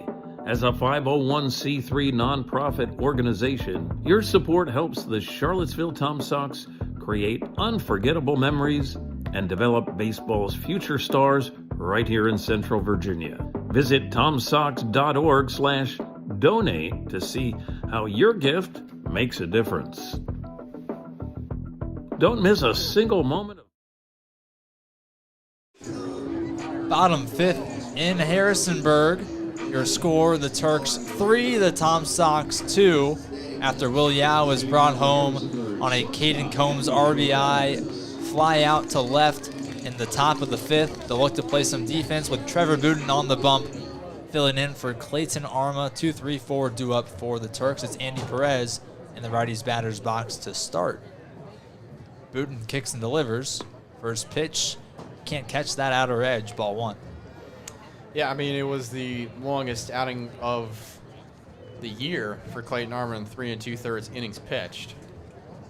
We'll have more of the line from him later on. A 1-0. Breaking ball finds the middle. Strike one. Arma went 3 2/3 with 4 hits, 3 runs all earned, 4 walks, and 4 strikeouts. His Auburn counterpart on the bump right now, Trevor Booten, in a 1-1 count against Perez. The pitch.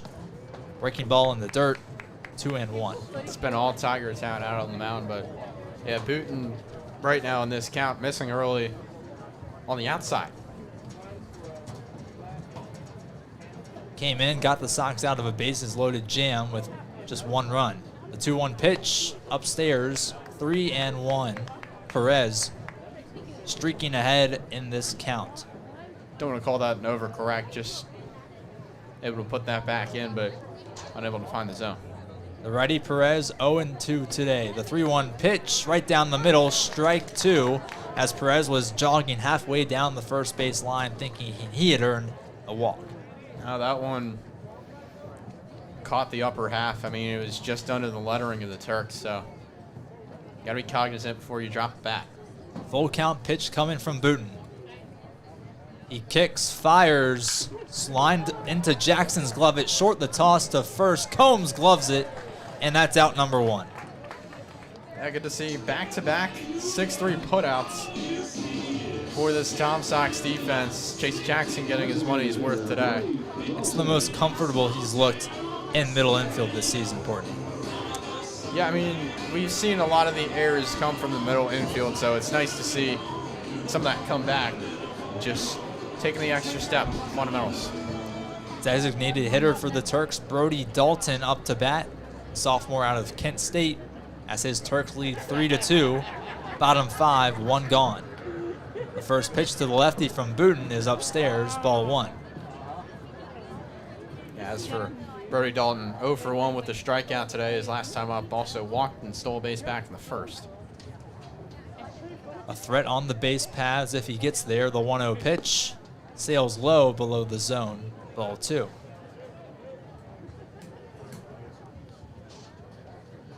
Yeah, the Tom Sox right now with a .927 fielding percentage going into this game.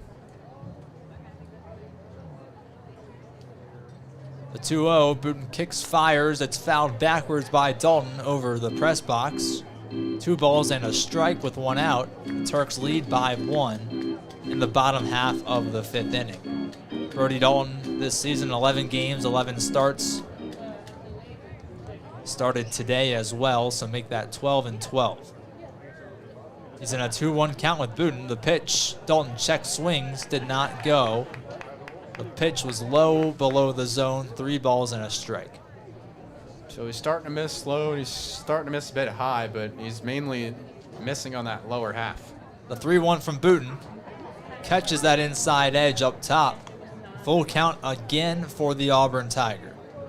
Potentially it's just him working the glove side there, or he just really likes that corner.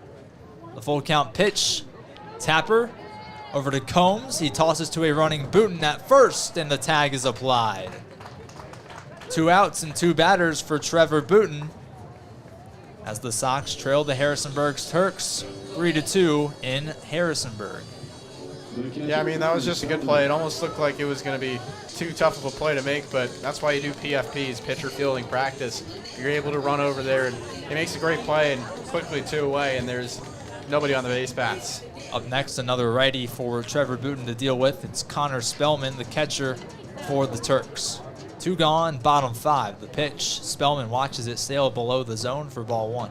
Yeah, and on the topic of fielding percentage, the Tom Sox, .927 fielding percentage, better than only the front row of Cardinals. They're right now 11th. Tom Sox 11th in the BBL. A 1-0 check swing by Spellman. He did not go. Again, the pitch just underneath that strike zone. 2 balls and no strikes. A lot of missing low, but yeah, his swing did not break the plane. A 3-2 ball game in Harrisonburg with 2 outs, bottom 5. The pitch, swing and a miss from Connor Spellman. Booten gets himself going in the at-bat with a swinging strike. We know Booten has the strikeout stuff. It's just been a small sample size for him early on in the year. The 2-1 from 35. Tapper down the third baseline foul. Count runs even at 2 apiece. With 2 outs, Sox trail by 1. He's found himself in that space, and once again, not a leverage situation, but you really, really want to lock this thing down for your guys. Former Charlottesville Tom Sock Elijah Williams on deck. The 2-2 from Booten. Popped up. Lansness giving chase to his right, settles under it, and makes the grab to end the inning. No harm, no foul. The Sox hold the Turks scoreless in the bottom half of the 5th. 3-2, your ball score from Harrisonburg.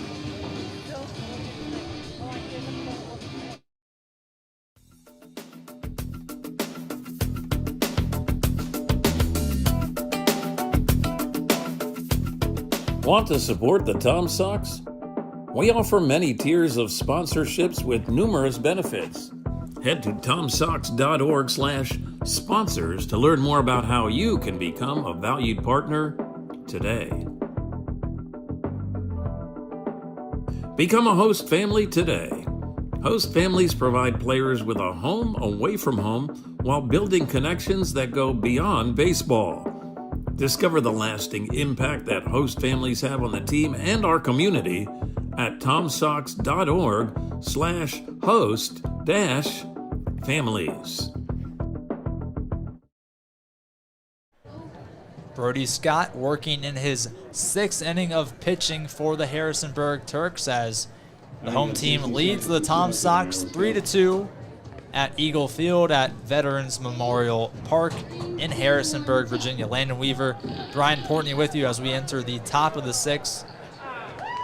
6, 7, and 8 due up for the Tom Sox. That's Luke Craddock, Lucas Ream, and Sam Summerlin.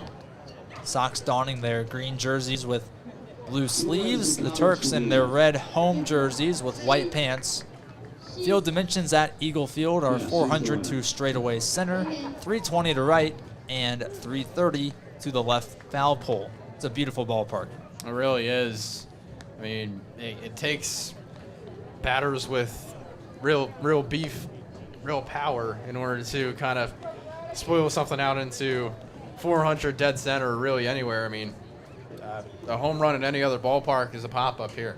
You talk about a guy that can hit it all the way to center field. It was Luke Craddock who hit a ground rule double to 400 in center. His last time in Harrisonburg, it was a 5-3 victory for the Sox just last week. They're down 3-2 to the Turks right now in the top of the 6th. Scott kicks and fires to Craddock, a bouncing ball right into the glove of catcher Connor Spellman, ball 1. Yeah, I mean, that ball just kind of came out of his hands like butter. They'll try to recollect. Scott fires the 1-0 home. Craddock swings and lines it right back over the head of Brody Scott. It's a single for Luke Craddock to start off the top of the 6th. Yeah, I mean, that's a real comebacker. You talk about with batting practice, that's why they have that shield up there, because You don't want your pitcher's head getting taken off, or you don't want the guy throwing BP, their head getting taken off on that one. Especially a guy like Craddock. It's a big bat. And that's a lot of power coming right back at you. He's on first with Lucas Ream, the Sox center fielder, up to bat. Righty on righty between him and Brody Scott, who throws back over to first. Williams grabs it, but nowhere near tagging Luke Craddock. Top 6, Turks lead 3-2. Lucas Ream up to bat. The pitch, swing and a miss from Lucas Ream. Center fielder out of Shippensburg. Had a pretty good season for them up there, the Raiders. Batted .291, 15 RBIs, and a couple of home runs. No 0-1 pitch just yet. Scott throws back over to first. Williams comes off the bag to glove it. Ream's one and only home run this season, a grand slam at Waynesboro a week ago today. The 0-1 from Scott. Ream watches it sail up high, appealing that he got hit. Home plate umpire Manny Salazar has not signaled a hit by pitch just yet, even though Ream tossed his bat over towards the dugout. Now Randy Tomlin walking down the third base line to talk to Manny Salazar. Ream was pretty defiant that he got hit. Yeah, I mean, you almost heard it really kind of come up on him on that one, so you just have to really be aware of that. You know, it's a tough pitch. But, you know, overall, he was back in the righty batter's box, and now he wants to have a chat with him himself. We saw a call get overturned earlier as Manny Salazar calls a meeting between Manny Gonzalez, his first base umpire, and Luis Nuzzo, his third base umpire. If the call stands, it's a 1-1 count towards Lucas Ream. Still 3-2 in favor of the Turks in the top of the 6th, and the call is overturned. Manny Salazar deems that he was hit by a pitch on his elbow, and he'll take first base. Runners on first and second for the Sox with no outs, and Sam Summerlin up to bat. Yeah, I mean, it's just a tough take regardless, but you know, you're really going to want something to happen here from Sam Summerlin, who's now up to the plate. He hasn't shown a whole lot to be desired, but he did have that walk last time. Tyler Bocock and Manny Salazar having a conversation. It's like Groundhog Day from what happened in the top of the 2nd with Lucas Ream being put out at 5-3 after reaching base, it seemed like. So Ream has been involved in both of those overturned calls today. The catcher, Samuel Summerlin. Something about the 7-hole batter. Maybe just trying to farm some controversy. Right against left with the lefty Summerlin in the batter's box. The first pitch to him. Low below the zone for ball 1. Runners on first and second with Ream on first, Craddock on second. A 1-run game with the Sox trailing, top of the 6th.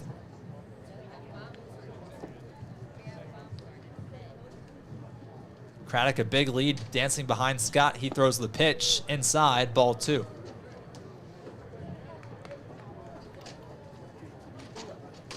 I mean, Summerlin does have that 3-4 gap, and it is big enough between Miranda and Williams, but it's by design. They're in double play depth.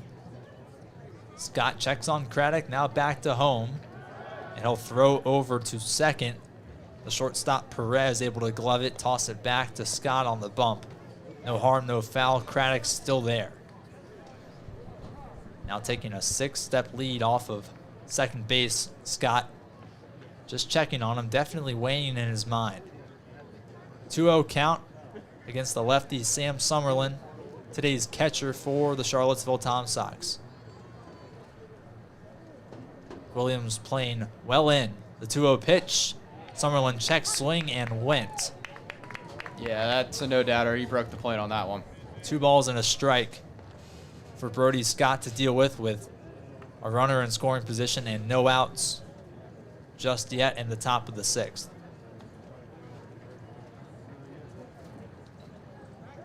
The throw back to second, the tag applied, not in time. Craddock barely slid in head first to get back to second base, but that one a little too close for comfort as Andy Perez thought he had it. Bit of a different one this time. He left his feet on the dive. That's really dangerous. Still a 2-1 count against Sam Summerlin. Scott delivers. Summerlin lines it foul near the Harrisonburg bullpen out in left field. Yeah. 2 balls and 2 strikes. Yeah, I mean, you got that 2-strike count. You think you might want to deliver with some high cheddar. And that does it. We got 20. That was a cheesy way to end it. There you go. Don't try to farm some more. 2-2, Summerlin swing and a miss, and he's retired via the strikeout. That's Brody Scott's 3rd of the contest. Yeah, I mean, yeah, it's the first in a little while, but he's able to just get it back with a lot of low pitches, and yeah, he likes the low ones. And now Chase Jackson, an RBI fielder's choice in his last at-bat, came in the top of the 4th. Now with runners on 1st and 2nd, and Craddock and Ream.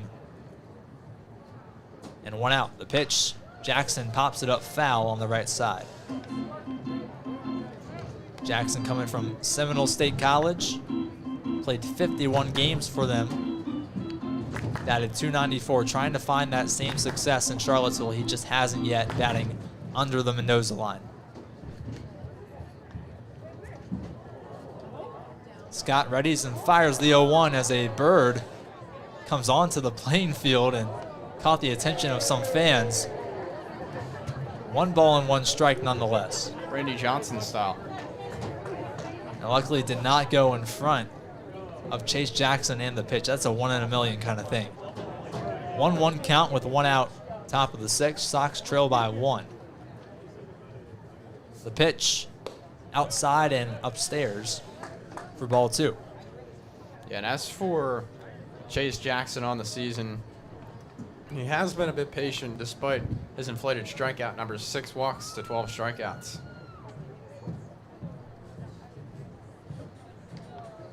Here's Scott's 2-1. Down low, ball 3.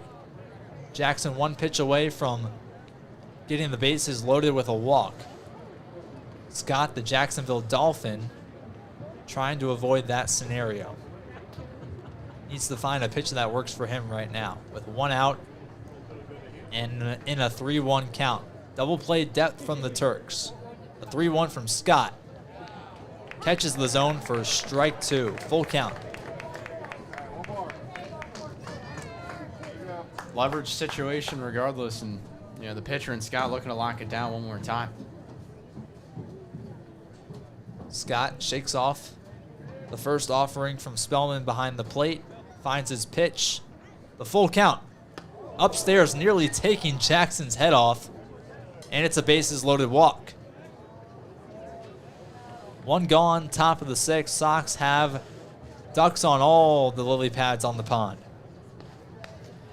Yeah, I mean, there's takes and then there's that. I think he just overcorrected and missed up high, as now we see the coach go out to the mound. Tyler Bocock walking out to the bump to talk to Brody Scott, who has gone through 5 1/3 inning of work. No movement that it seems out in the Harrisonburg bullpen.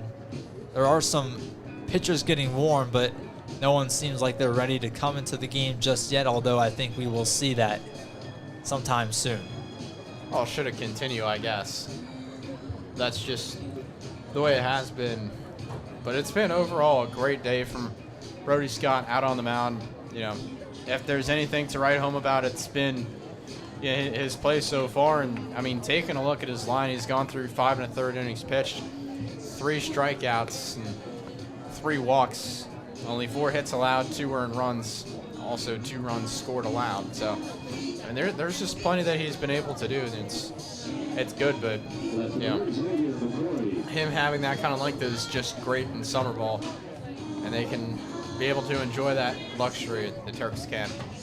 Back to the top of the order with Xavier McCory.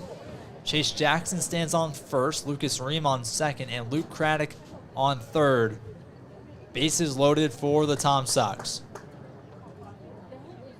And a big bat at the plate. The first pitch to McCory from Scott is upstairs and away. Ball 1. Missed around the same part as he did to the righty batter in Jackson to the lefty batter in McCory, up high and away. McCory came into today batting .400. So far, he is 0 for 3 with a sacrifice bunt to advance runners. The 1-0 from Scott. McCory takes it on the outer edge. Not called a strike, however. 2 balls and no strikes early on in the count. Again, double play depth for the Turks right now with 1 out in the top of the 6th. Harrisonburg leads 3-2. Scott comes set, gets his signal, and fires home. McCory pops it up foul, sailing onto the practice field behind us. 2 balls and a strike.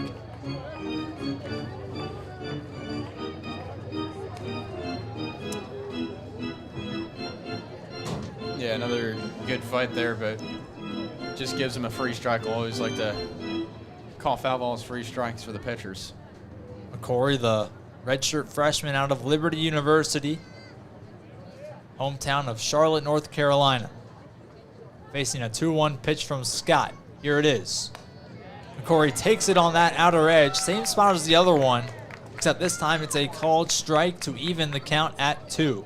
That time mowed a bit away, but caught the outside corner. It was around the knee level, so there you go. McCory visibly frustrated with that call from Manny Salazar behind the plate.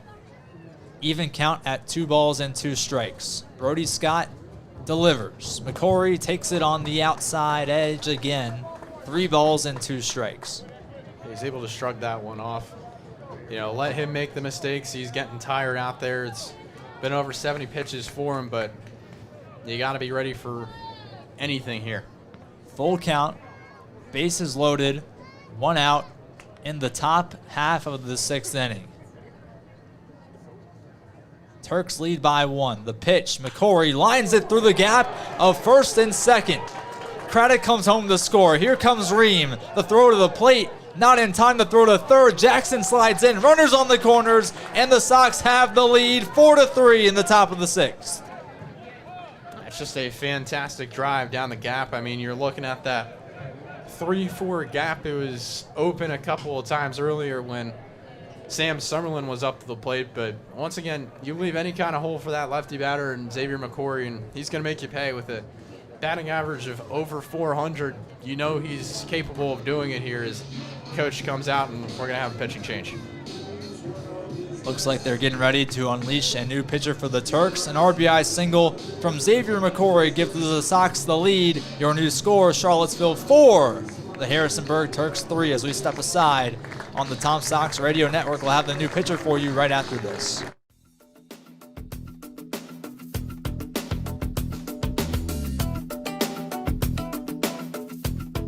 Want to support the Tom Sox? We offer many tiers of sponsorships with numerous benefits. Head to tomsox.org/sponsors to learn more about how you can become a valued partner today. Become a host family today.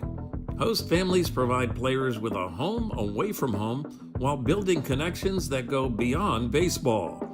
Discover the lasting impact that host families have on the team and our community at tomsox.org/host-families.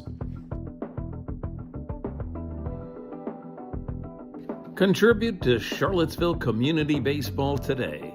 As a 501c3 nonprofit organization, your support helps the Charlottesville Tom Sox create unforgettable memories and develop baseball's future stars right here in Central Virginia. Visit tomsox.org/donate to see how your gift makes a difference.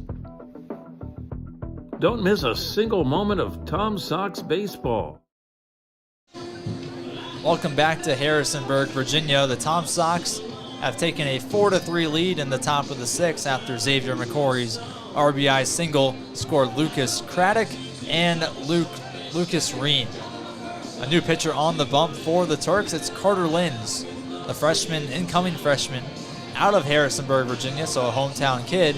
He committed to South Florida in October, and now making his second appearance on the VBL season for the Turks. He pitched in 1 inning, an 0-0 record with an 0 ERA. Didn't do a whole lot, just faced off a few batters induce some weak contact and got out of the inning. Well, sometimes that's all you got to do, and sometimes how good you are as a pitcher or how bad you are as a pitcher doesn't really come up off the stat sheet because there's only so much that can show up. So really right there, it's just an open book for Carter Lenz. We're going to see what his arsenal looks like as well. So a lot of fun, interesting things. We have a right-handed pitcher, incoming freshman in Carter Lenz, a right-handed batter, incoming freshman in Will Yao, with runners on the corners for the Tom Sox and one out in the top of the sixth. First pitch, McCory trying to steal second. The throw, the tag is not there as the ball skipped away from Andy Perez at short. McCory steals second. 2 runners in scoring position for the Sox and a 1-0 count against Will Yao. Yeah, I mean, it's kind of an interesting thing there that, you know, the runner at third, Jace Jackson, didn't go, but it was too tight of a situation. But a tough play regardless for Trey Miranda, who ends up dropping the ball. 1-0 count against Will Yao. Runners on second and third as McCory takes a big lead all the way down, halfway down the base path. 1-0 is swung on and missed by Will Yao, 1-1. Well, he knows it doesn't matter because there's nobody on. There's a infield shift for the Turks. It's an infield in shift, so really you throw back there, it's disaster. Will Yao is single in his last at-bat. He's reached base twice today. The 1-1, swing and a miss on an upstairs fastball. Count runs to 1-2. More high ones here from Carter Lenz, and it's interesting to see that. A lot of the scouting report today has been, you know, just Tom Sox missing low, but now they got to find their way to connect up high. The 1-2 with one gone in the away half of the sixth coming up from Carter Lenz. Pitch clock violation signaled from Manny Gonzalez at first. The count is 2-2. Tyler Bocock wants a word with Manny Salazar behind the plate. I've seen a lot of conversation today between the coaches and the umpires. A relatively new crew in the VBL today between Manny Salazar, Manny Gonzalez, and Luis Nuzzo. There's a group that have not been in the VBL for very long.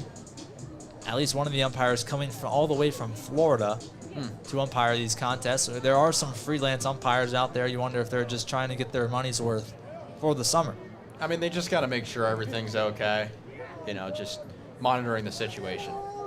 2-2 count against Will Yao. The pitch from Lenz. Yao fouls it back towards his own dugout on the right side. Count remains 2 balls and 2 strikes with 1 out in the top of the sixth. Sox lead by 1. Yao had that single, stolen base, and then ended up coming around to score back in the fifth. Chase Jackson on third, McCory on second. The pitch, Yao taps it right into himself. And the count remains 2 balls and 2 strikes. Any and all ways to keep the count alive. I mean, there's still plenty of the gap if he can get it over the head of Lenz, but yeah, a lot of ifs in that statement. The 2-2 from Lenz. Yao lines it into right center field. It takes a few bounces before reaching the center fielder. 2-run score, and Jackson and McCory, your new score, the Tom Sox 6. Harrisonburg 3, an RBI single, 2 RBI single for Will Yao. Yeah, just fantastic work once again. I mean, we just said couldn't get it over the head, and yeah, opposite of a broadcaster's curse. That's prophecy right there. But he's able to take a late swing, able to see that off-speed in, and just able to catch that on the barrel for, well, something off the end of the bat, and nice push ball. Tommy Lansness, the lefty, digs in. The first pitch to him, half-hearted swing and miss. 0-1. Lansness, the reigning VBL hitter of the week in the entire league. First Tom Sox to have that achievement since 2024.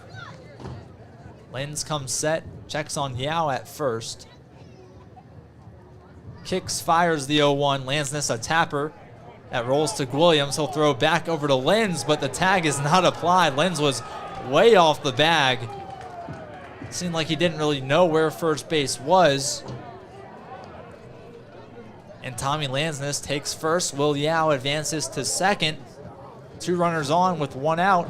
Sox lead by 3 in the top of the 6th. Sometimes you just have a feeling when a play is going to break down. Right there again, it's why you do PFP, pitcher fielding practice. You got to know where the bag is.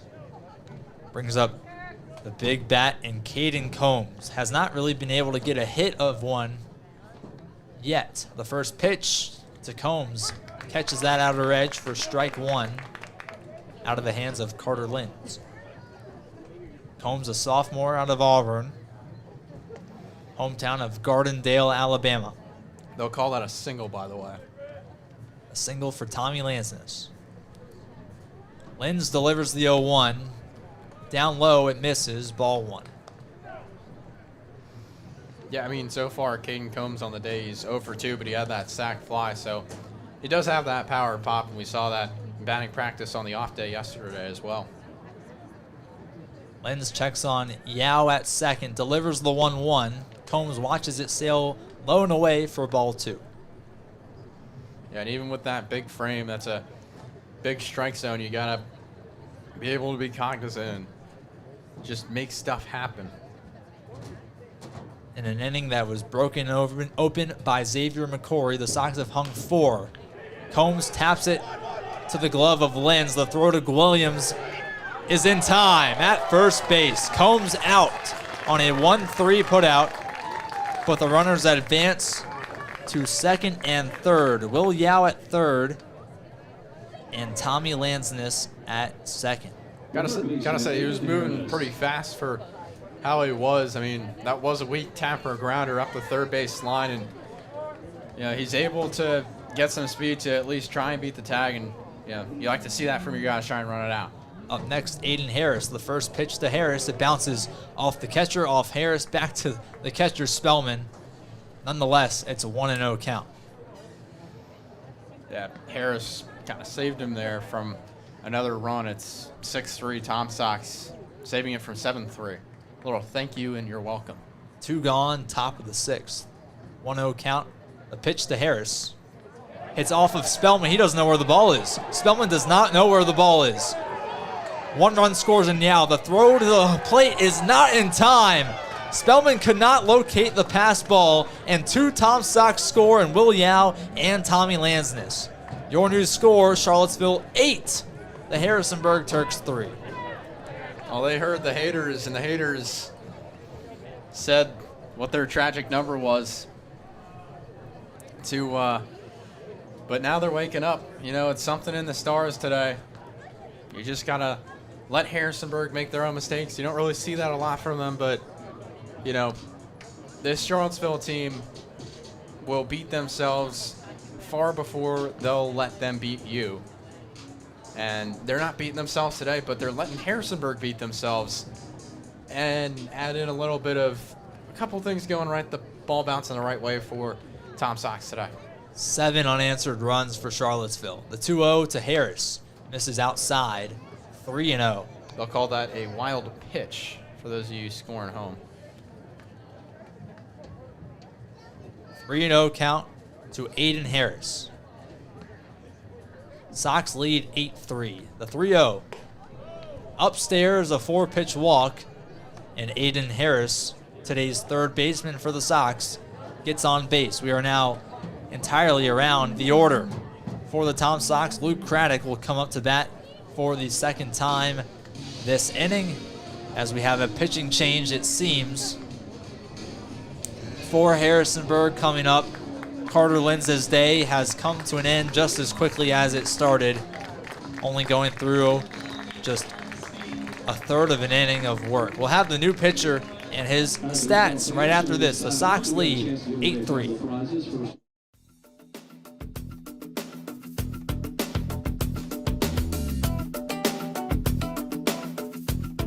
Want to support the Tom Sox? We offer many tiers of sponsorships with numerous benefits. Head to tomsox.org/sponsors to learn more about how you can become a valued partner today. Become a host family today. Host families provide players with a home away from home while building connections that go beyond baseball. Discover the lasting impact that host families have on the team and our community at tomsox.org/host-families. Contribute to Charlottesville Community Baseball today. As a 501c3 nonprofit organization, your support helps the Charlottesville Tom Sox create unforgettable memories and develop baseball's future stars right here in Central Virginia. .org/ All right, I'm good. Welcome back to Harrisonburg, Virginia. The new pitcher on the mound for the Turks is Sergio Robles out of Pasadena City College. He comes in trying to get Harrisonburg out of what has been a disastrous inning, to say the least. Sox have hung 6 runs on the Turks, 7 unanswered, to take an 8-3 lead in the top of the 6th with 2 outs gone in the inning. Yeah, but I mean, you go back to that. It's Harrisonburg beating themselves, but that was followed up by 2 really good base knocks. Xavier McCory, Will Yao both getting 2 RBI singles, and then just able to wait your turn. I mean, this team only 1 strikeout in the frame, and only 3 strikeouts in the game through 5 2/3 innings. So they're being patient. They're letting Harrisonburg make those mistakes, and it works out the way it does today. Sergio Robles, a junior out of San Dimas, California, and Pasadena City College, facing off against Luke Craddock. Craddock pops it foul behind him. 0-1 is the count. Robles comes into a tight spot. Harris is on first base for Charlottesville.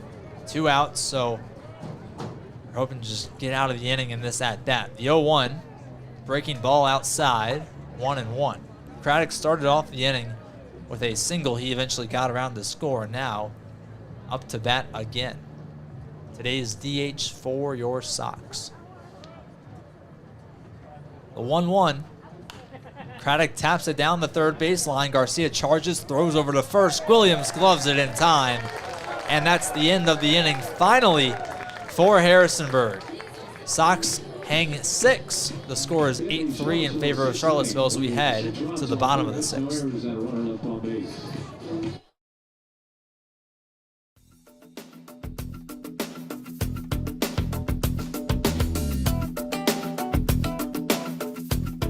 Want to support the Tom Sox? We offer many tiers of sponsorships with numerous benefits. Head to tomsox.org/sponsors to learn more about how you can become a valued partner today. Become a host family today. Host families provide players with a home away from home while building connections that go beyond baseball. Discover the lasting impact that host families have on the team and our community at tomsox.org/host-families. Contribute to Charlottesville Community Baseball today. As a 501c3 nonprofit organization, your support helps the Charlottesville Tom Sox create unforgettable memories and develop baseball's future stars right here in Central Virginia. Visit tomsox.org/donate to see how your gift makes a difference. Bottom of the 6th, action coming up.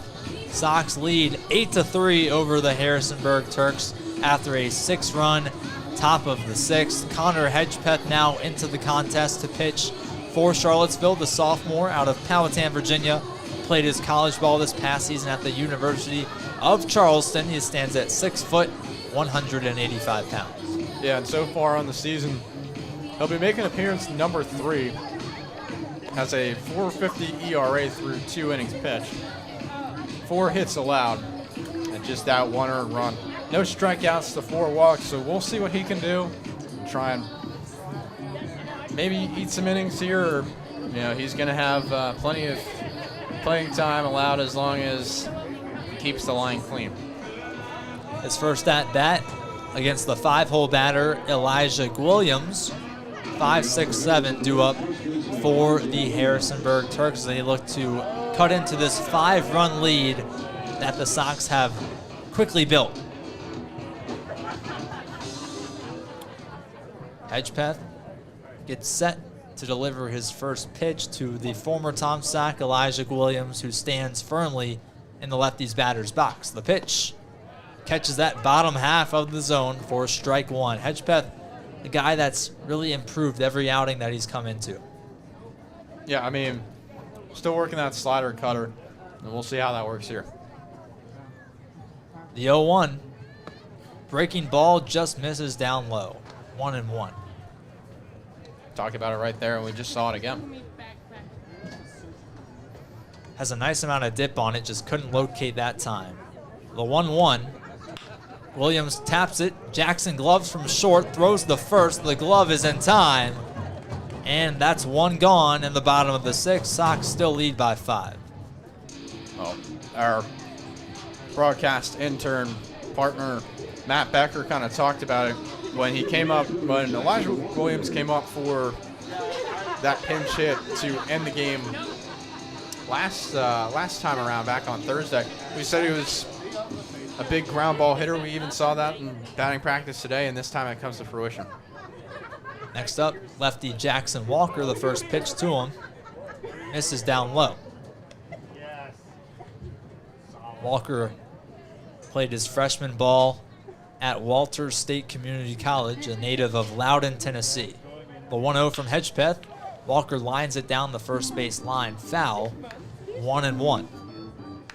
Yeah, Walters State, one of the premier junior college baseball programs. He 54 games there and 39 hits. So fantastic work. 29 RBIs.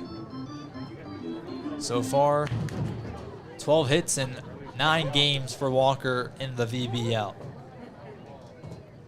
Hedgepeth kicks and fires the 1-1. Another tapper, this time foul down the third baseline this time from Jackson Walker. Second lefty in a row that Connor Hedgepeth will have to deal with before Mason Greenhouse, the 7-hole hitter, is a righty. First time he'll face the same arm slot. The 1-2, breaking ball, strike 3, swing and a miss. Connor Hedgepeth, a beauty for the second out in the bottom of the 6th. Yeah, his first strikeout of the year comes in a good spot. Is once again sounded like a broken record tonight as the pitcher is trying to lock things down. Chaos is not going to be something that they want to favor here. It's just about letting the ball bounce the right way, and there you go. 2 batters, 2 outs for Hedgepeth. The first pitch to Greenhouse, who shows bunt right into the catcher's glove. Strike 1. Kind of like how we saw that a bit earlier. Somebody's showing bunt and pulling back. This time, he almost committed on it, and that breaking of the plane means it was a swing and a strike.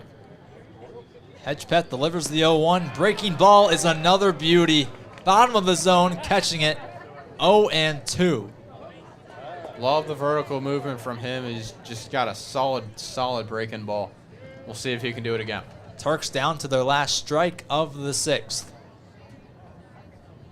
Hedgepeth kicks, delivers, breaking ball, strike 3 looking. Mason Greenhouse retired in 3 pitches, and Harrisonburg retired scoreless. 8-3 your score as we head into the top of the 7th.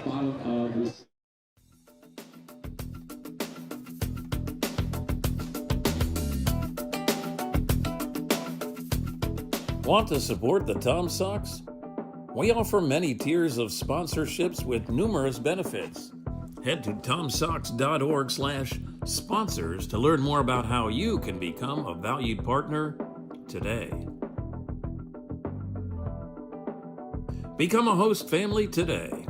Host families provide players with a home away from home while building connections that go beyond baseball. Discover the lasting impact that host families have on the team and our community at tomsox.org/host-families. Contribute to Charlottesville Community Baseball today.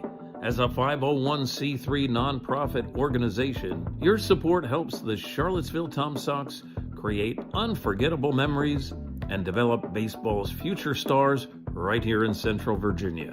Visit tomsox.org/donate to see how your gift makes a difference. 7-8-9 due up for Charlottesville. In the top of the 7th inning, the Tom Sox lead 8-3 after 7 unanswered runs right now. 6 of them coming in the top of the 6th. Lucas Ream up to bat for Charlottesville after Connor Hedgepeth led some phenomenal defense in the bottom half of the 6th, retiring 3 batters and getting out of the inning scoreless. Yeah, I mean, we talked about after coming, after finishing the Harrisonburg game last time, it was first pitch from Robles, lined over the glove of Miranda out in second, and Lucas Ream has himself a single to start out the inning. That was a tough play by Miranda, but as we said, just coming after the Harrisonburg game last time around, last Thursday, we were talking about how he's one of the better breaking ball pitchers on this Tom Sox pitching staff, and well, now he put pen to paper. The results are there. 2 strikeouts to end the inning. Righty against lefty action between Robles and Summerlin. First pitch misses low and away for ball 1. We'll call that a single. So no error on the glove of one Trey Miranda. Ream's second time reaching base. The 1-0 down the middle of the zone, but missing just on that inner edge. Looked pretty clear cut down the middle from up here, but you do not have the view that Manny Salazar has behind the plate. 2-0. Might have sunk down to past the kneecaps. The 2-0 pitch. Summerlin watches it sail upstairs and away. Ball 3. Quickly way ahead in the hitter's count, the former Kennesaw State Owl, Sam Summerlin. No outs. Lucas Ream on first. The 3-0 pitch catches the middle for a strike. Robles able to get himself going. 3 balls and a strike against the lefty Sam Summerlin. He's had a walk so far today. That was back in the 4th. We'll see if he can convert again. 0 for 2 otherwise. Struck out his last time up. The 3-1, swing and a miss. Full count. Robles able to work back in it. Sox ahead by 5 in the top of the 7th. Robles came in relief of Carter Lenz to try and get out of the inning last time. The 3-2 fouled back by Sam Summerlin. Yeah, and as for Sam Summerlin, he would need a strikeout to even things up again. Right now, he would probably be looking for something different. But right now, it's 6 walks, 6 strikeouts on the year. Full count pitch looming from Sergio Robles. Here it is. Swing and a miss from Sam Summerlin. Back-to-back strikeouts for the Sox catcher, and that's 1 gone in the top of the 7th.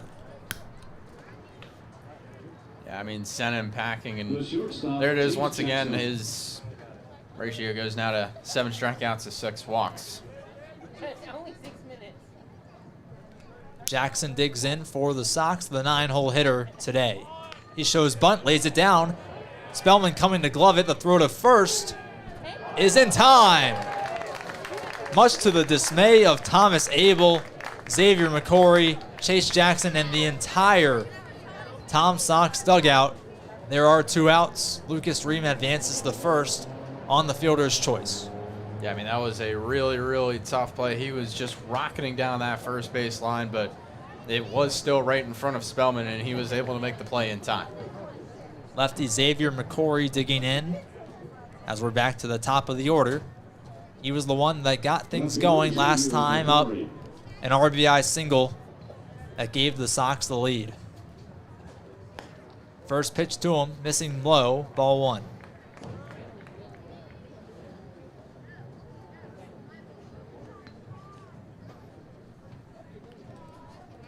And we'll see what he can do here. He's 1 for 4 today, but he had that single. That was huge last time up. A 1-0 from Robles. Inside, nearly hitting McCory on the hip. Barely misses, 2-0. 2 outs, a runner on second. And Lucas Ream. Robles checks on Ream. Delivers the 2-0. Inside again, same location. Missing for 3-0. Big hitters count for the Liberty Flame. And you'd think Moreno and Williams, second baseman and first baseman, would think better to not have that gap so open, but here we are. Ream got around to score last time on the base paths. The 3-0 from Robles catches the middle of the zone for strike one. 3 balls and a strike with 2 outs. Sox ahead 8-3 over the Turks. McCory digs in.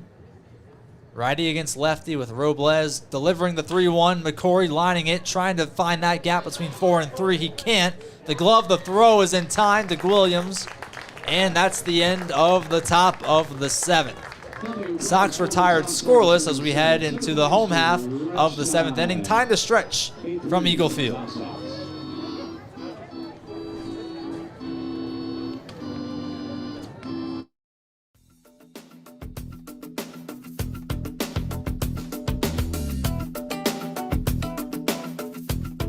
Want to support the Tom Sox? We offer many tiers of sponsorships with numerous benefits. Head to tomsox.org/sponsors to learn more about how you can become a valued partner today.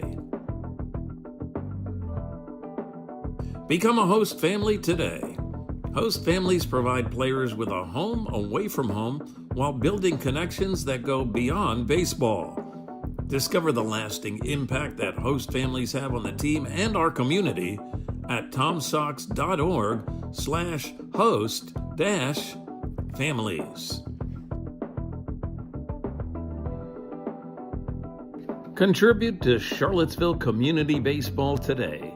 As a 501c3 nonprofit organization, your support helps the Charlottesville Tom Sox create unforgettable memories and develop baseball's future stars right here in Central Virginia. /donate this. Welcome back to Harrisonburg. The Sox still ahead 8-3 over the Turks. Connor Hedgepeth into his second inning of work, his second complete inning of work. He went through a full inning last time, 1-2-3, striking out the last 2 batters. 1 swinging, 1 looking. Really good outing so far from number 22 in green. Yeah, I mean, it looks to be his longest outing of the year. I mean, why not right here? I mean, you got to keep riding the wave. You got to give him more time to showcase his skills. He's not shut down for the summer. He's here to play for right now.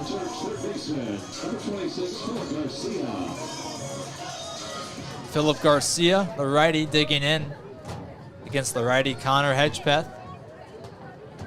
He delivers the first pitch, breaking ball pretty. Right down the middle for strike 1. He's in his zone right now. He can feel it.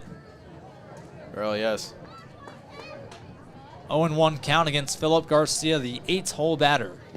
Next pitch misses down low, 1-1. Does the breaking ball again, but this time works too much to the glove side and can't come back.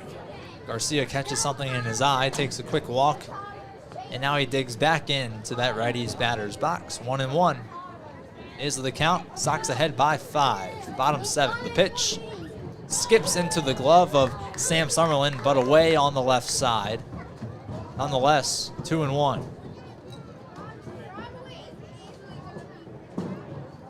Hedgepeth, a quick conversation with Manny Salazar. Gets his ball and will come set to fire the 2-1 pitch in just a second. Philip Garcia today, 1 for 1. Also drew a walk in the bottom of the 4th.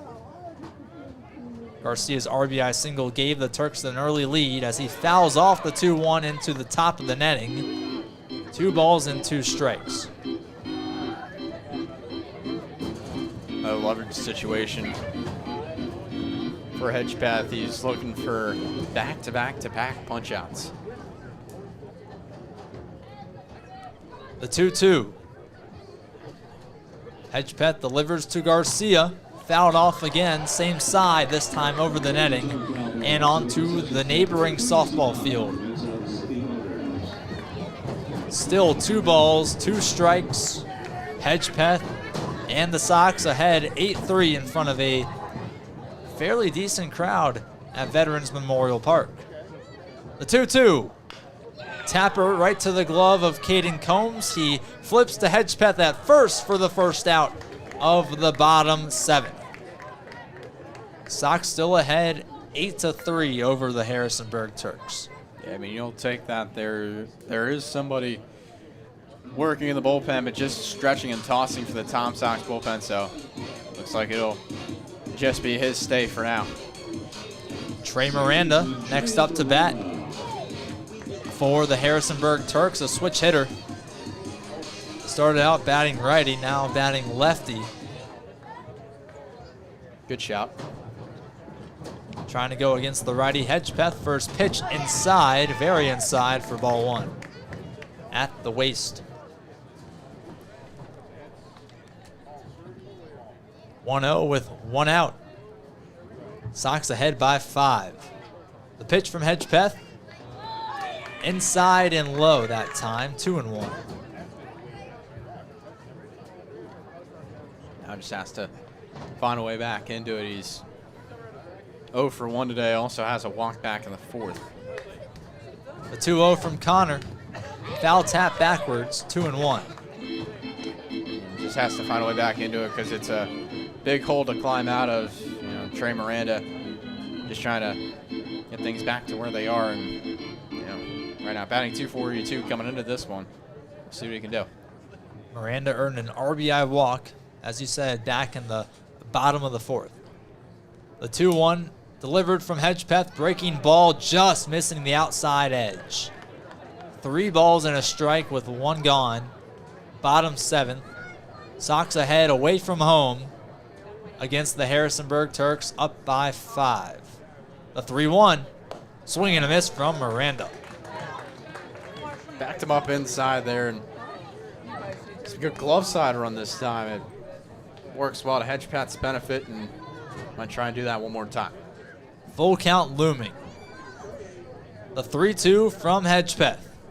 Breaking ball, popped up, left side, coming onto it is McCory, and he makes the grab. Right on the third base line, shy of the bullpen of Harrisonburg.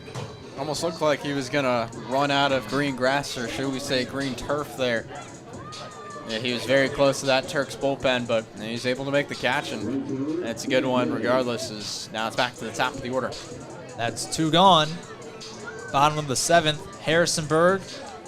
As you said, back up to the top of the order with Bennett Gary, Turks right fielder, up to bat. Lefty again for Hedgepeth to deal with.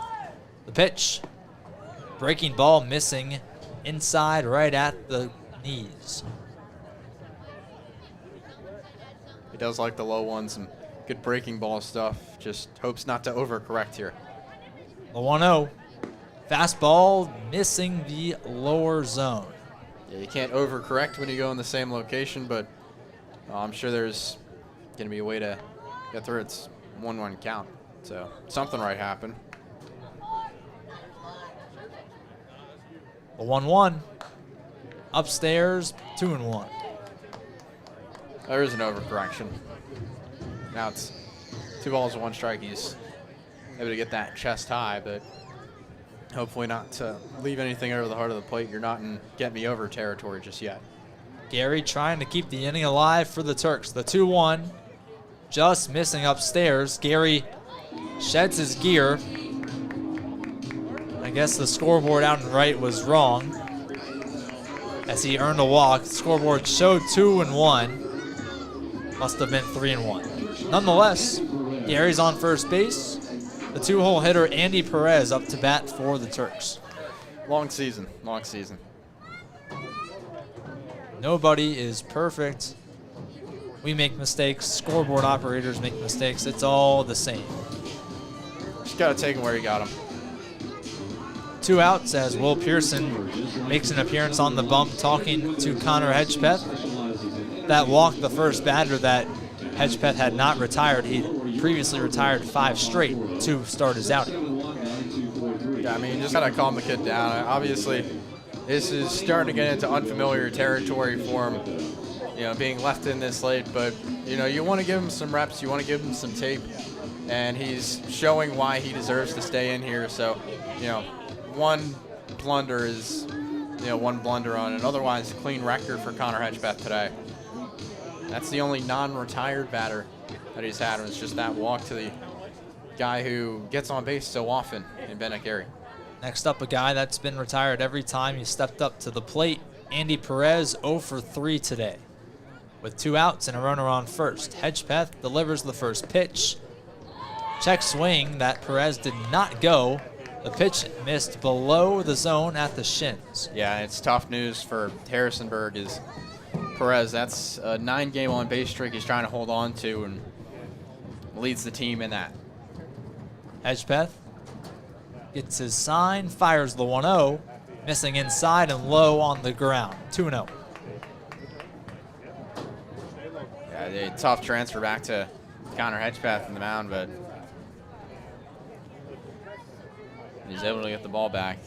Now he just has to recollect and locate. Perez ahead, 2-0, with Gary off of first. 2 outs, bottom 7. The pitch, fastball right down the middle. 2 balls and a strike. Good to see him be able to come back there, but he's been able to work the glove side now. Time to see if he can do arm side as well. Hedgepeth gets his signal from Summerlin. Throws home the 2-1. Popped up, foul. This one also landing on that softball field. I wonder, as the count moves to 2-2, I wonder if they have somebody that goes and retrieves all those balls off the softball field after the game is over. All those fans that are trying to get, their prize potentially. I'm not really sure if there's a promotion here for that. 2-2 count for Hedgepeth, trying to get out of the inning with 2 outs. The pitch, breaking ball, line into the glove of Jackson. Long throw over to first. In time! A phenomenal play by Chase Jackson at short. And that's the 3rd inning in a row. Harrisonburg retired scoreless. 8-3 your score. Top of the 8th, coming right up.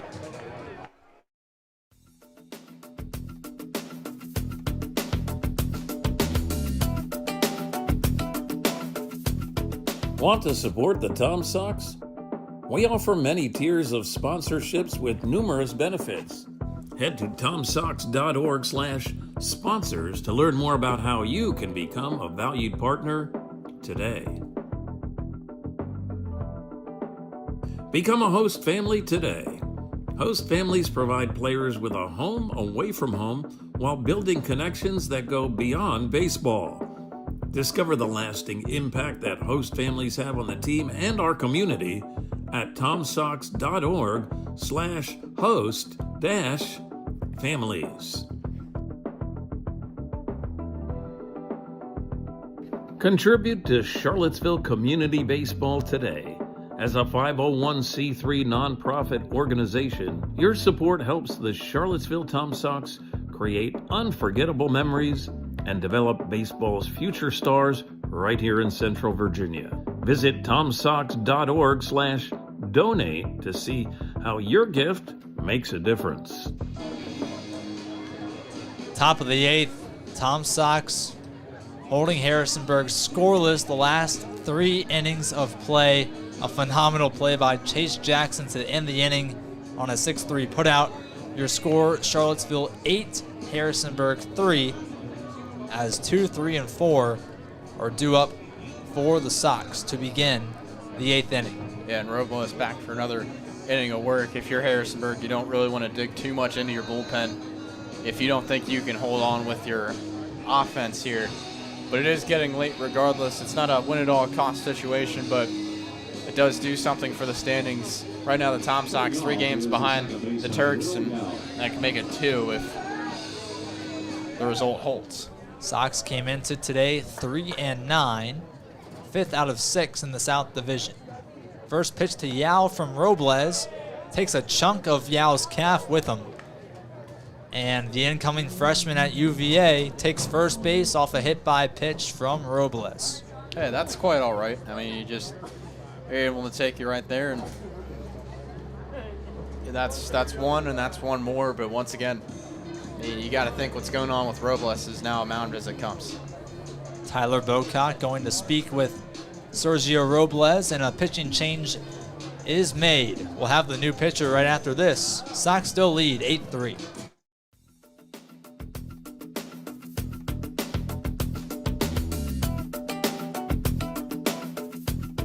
Want to support the Tom Sox? We offer many tiers of sponsorships with numerous benefits. Head to tomsox.org/sponsors to learn more about how you can become a valued partner today. Become a host family today. Host families provide players with a home away from home while building connections that go beyond baseball. Discover the lasting impact that host families have on the team and our community at tomsox.org/host-families. Contribute to Charlottesville Community Baseball today as a 501c3 nonprofit organization. Top of the 8th, still going on. Sox lead 8-3. And after Sergio Robles hit Will Yao with a pitch, he's been taken out, and Dom Caparella, a lefty for Harrisonburg, has come into the game. A 6'4 senior weighing 215 pounds from Bellefonte, Pennsylvania, plays his collegiate ball at Mount St. Mary's, just making one appearance this season. Yeah, I mean, so far 3 appearances, 3 2/3 innings pitched. Check that. Yeah, no, it's 3 appearances, 5 innings pitched. Thank you very much. A 16.20 ERA. 3 strikeouts, 7 walks, and hoping that this lead doesn't get blown up and the game is real gone. Caparella also a batting average against of .381, so lets up a lot of hits. Let up 9 runs in 5 innings pitched. Not the greatest statistics, so to speak, but those are all in the past, right? It all matters about what happens on the mound right now. Yeah, history really isn't prophecy.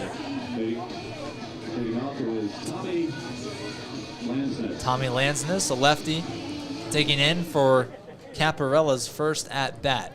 With Will Yao off of first, no outs, in the Sox a 5-run advantage. Caparella's first throw will be over to first as William Gloves then drops it. Yao stays put at first base. Yeah, I mean, there's really no reason to go right there, and there's not really a situation that would necessitate it at this point unless you're trying to pour it on. Another throw over to first. Williams steps off of first to glove the throw from Caparella. Your score is 2 throwovers to 0 pitches. There you go. For Dom Caparella. I mean, they do want to check Will Yao. He does have a stolen base, but yeah. First pitch that Caparella throws is upstairs and shoulder level with Lansness on the inside edge. 1-0. Yeah, it's a valid concern regardless. Even though there is no sliding mid, I guess he just doesn't go with the sliding mid. The 1-0 from Caparella. Yao does go. He'll slide in at second and gets his second stolen base of the contest. Yao moves into scoring position with Tommy Lansness up to bat. A 2-0 count after that pitch missed. And a runner in scoring position for the VBL hitter of the week. 8-3 ball game, no outs, top of the 8th. Caparella's pitch. Runner goes to third. Yao trying to steal 2 in a row, and he does. He's run all the way around the bases on his own. And now he's 90 feet away from scoring. I mean, I can't believe this guy's taking my strategy right out of the playbook of Baseball 9. A 3-0 count for Tommy Lansness to work with. The pitch runs inside, a 4-pitch walk. 2 of those pitches, Yao stealing on. A phenomenal at-bat from both Lansness and Will Yao. Positives all across the board. Well, I mean, it's quite the speed from Will Yao. And he's able to do it standing upright, and then he's able to get a nice slide in there as well. I mean, it's running mechanics you can really get into the subtle intricacies of. That's fantastic to watch there. Next up, Caden Combs with runners on the corners and no outs. First pitch runs inside, waist level.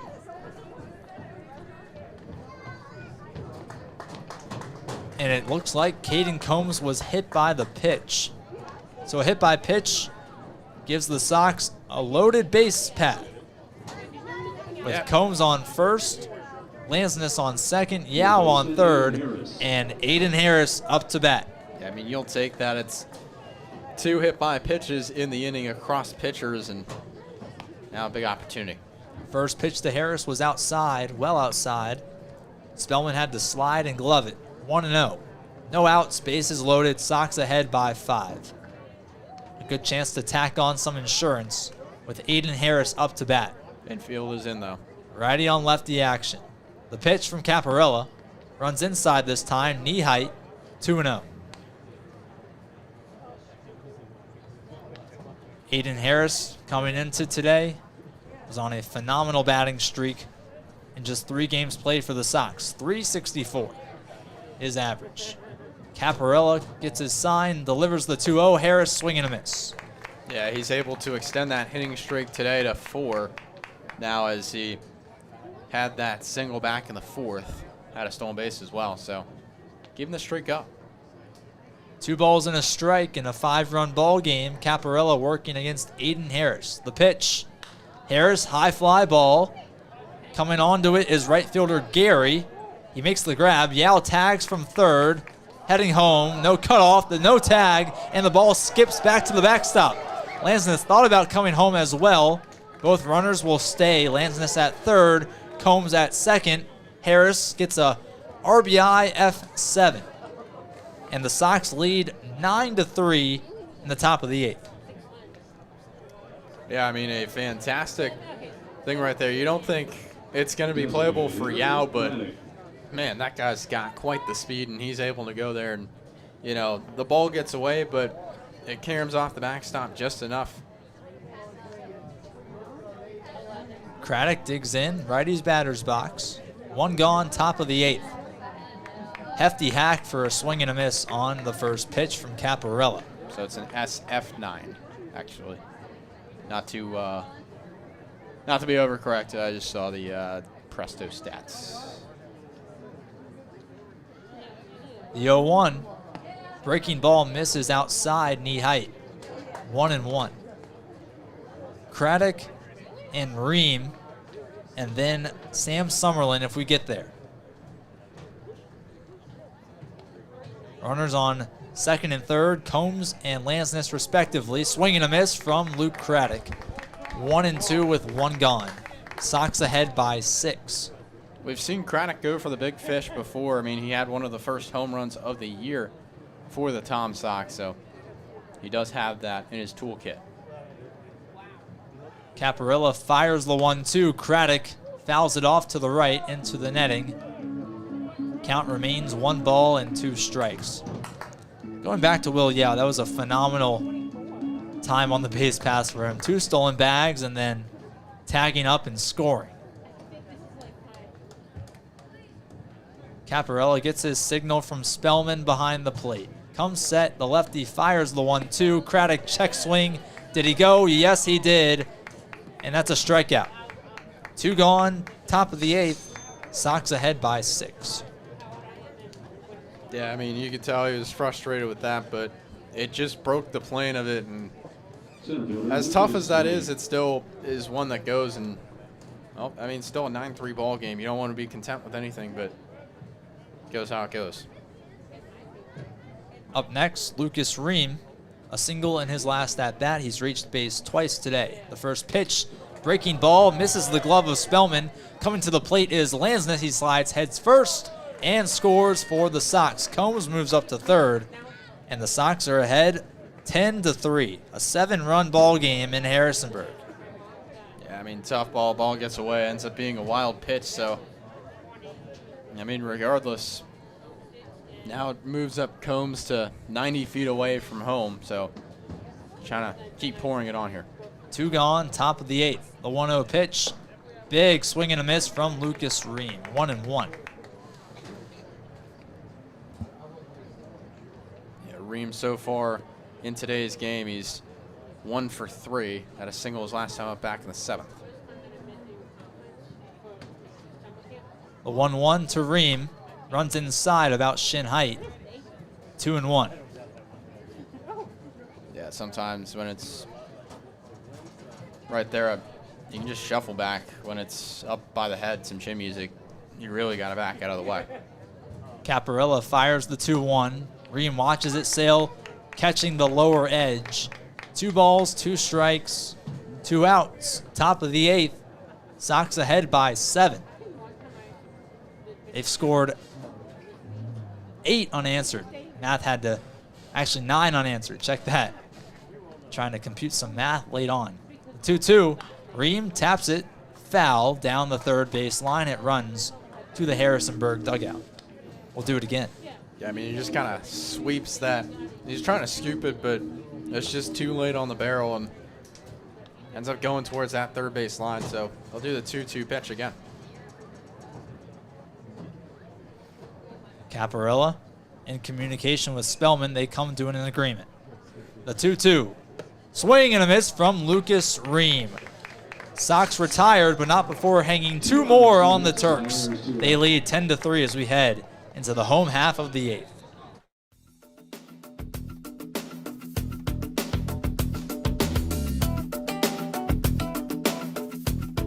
Want to support the Tom Sox? We offer many tiers of sponsorships with numerous benefits.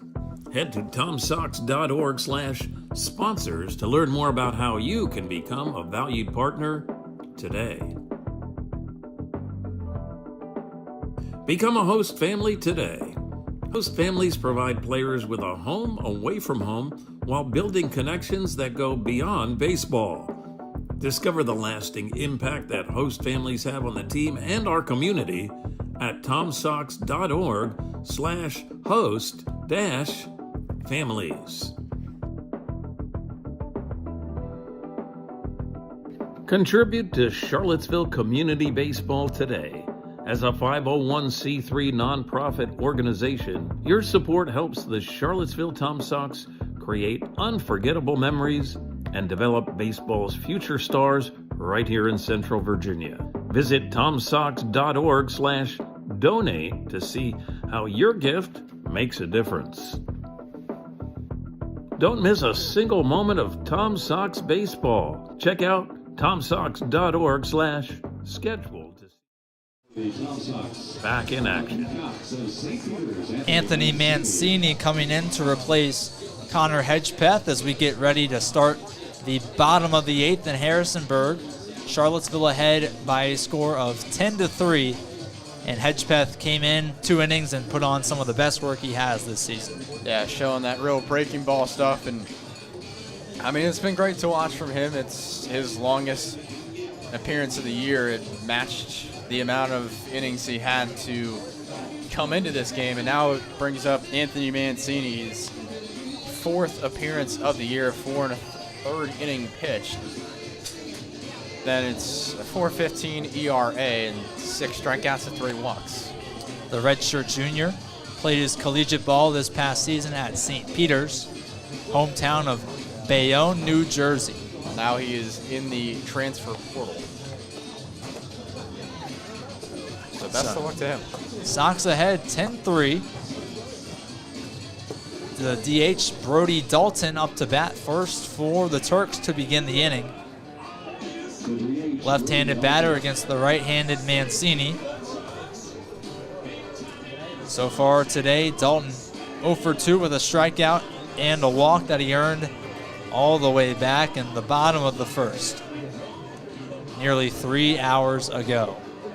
Turks down to their last 6 outs, trying to make up a 7-run lead that the Sox have built up.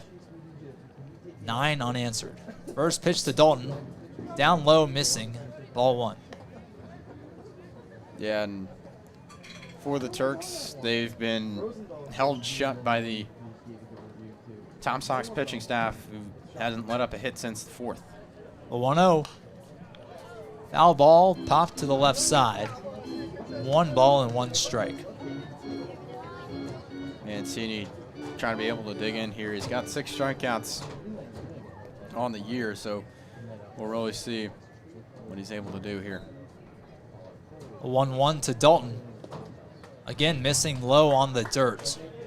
2-1. Dalton out of Chapman, West Virginia. I think I said that right. Chapmanville. Left out the Ville. West Virginia, who were eliminated. West Virginia University eliminated today by North Carolina in the World Series. The 2-1 pitch missing outside. 3-1. He caught that before the scoreboard did. It was a 12-7 defeat at the hands of North Carolina, who moves on to the national championship to play the winner of Georgia and Oklahoma. It's currently playing tonight, but Georgia wins. That's another game. The 3-1 misses low and away. Brody Dalton earns a leadoff walk to begin the bottom of the 8th. A couple of former Tom Sox, Timmy Lawson, Lee Sowers, Perry Hargett will all be playing to try and get a College World Series championship. We wish them the best of luck. Ryan Wynn trying to join them from the University of Georgia as they play on a screen to our right. Mancini delivers the first pitch to Connor Spellman. Misses down and away, ball 1. It's been a great tournament. I mean, all throughout the NCAA tournament, the 64-team field, and then even in here, College World Series has been fun to watch. The 1-0 from Mancini popped up high in the air. Combs saying that he has it, and he does. 1 gone, bottom of the 8th. Sox ahead by 7. Yeah, I mean, that's good communication there. You didn't need much communication, but not really losing it, and the lights tracked it all the way through, and that's a good catch for out number 1, a bit underrated. Elijah Williams digs in. Righty on lefty action with the right-handed pitcher Mancini against the lefty Williams, batting for Harrisonburg. Double play depth for the Sox. First pitch to Williams, catches that bottom half right at the knees, strike 1. Yeah, he's able to find that there. A good one, too. The 0-1 from the Bayonne native. Williams, another pop-up. This time it'll sail into the crowd, and it lands on top of the press box. Felt that one from in here.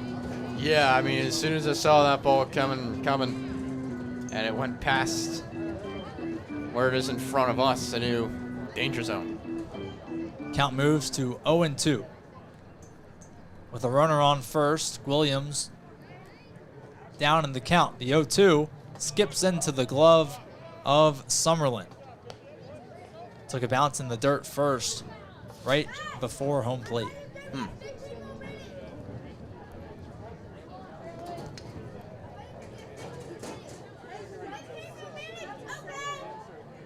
The 1-2.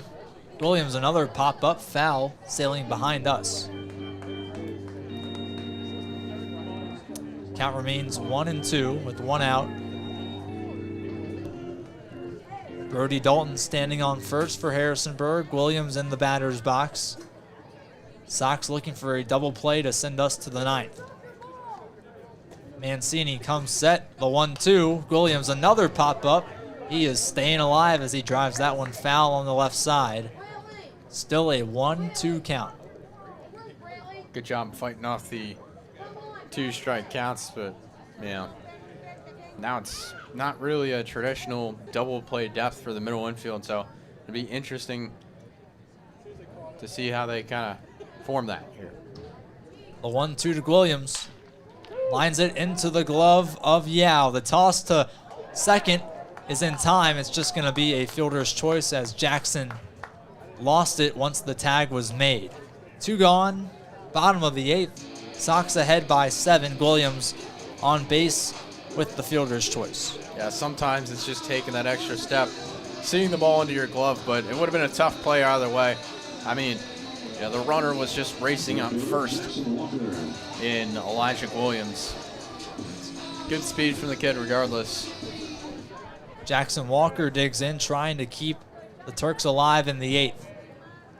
2 gone in a 7-run deficit. First pitch sails head level. with Walker and outside, 1-0. Yeah, but I mean, now you still got 2 outs and there's no runners in scoring position. You're just trying to lock this down here. The 1-0 from Mancini. A bit lower this time, still above the zone, but more chest level, 2-0.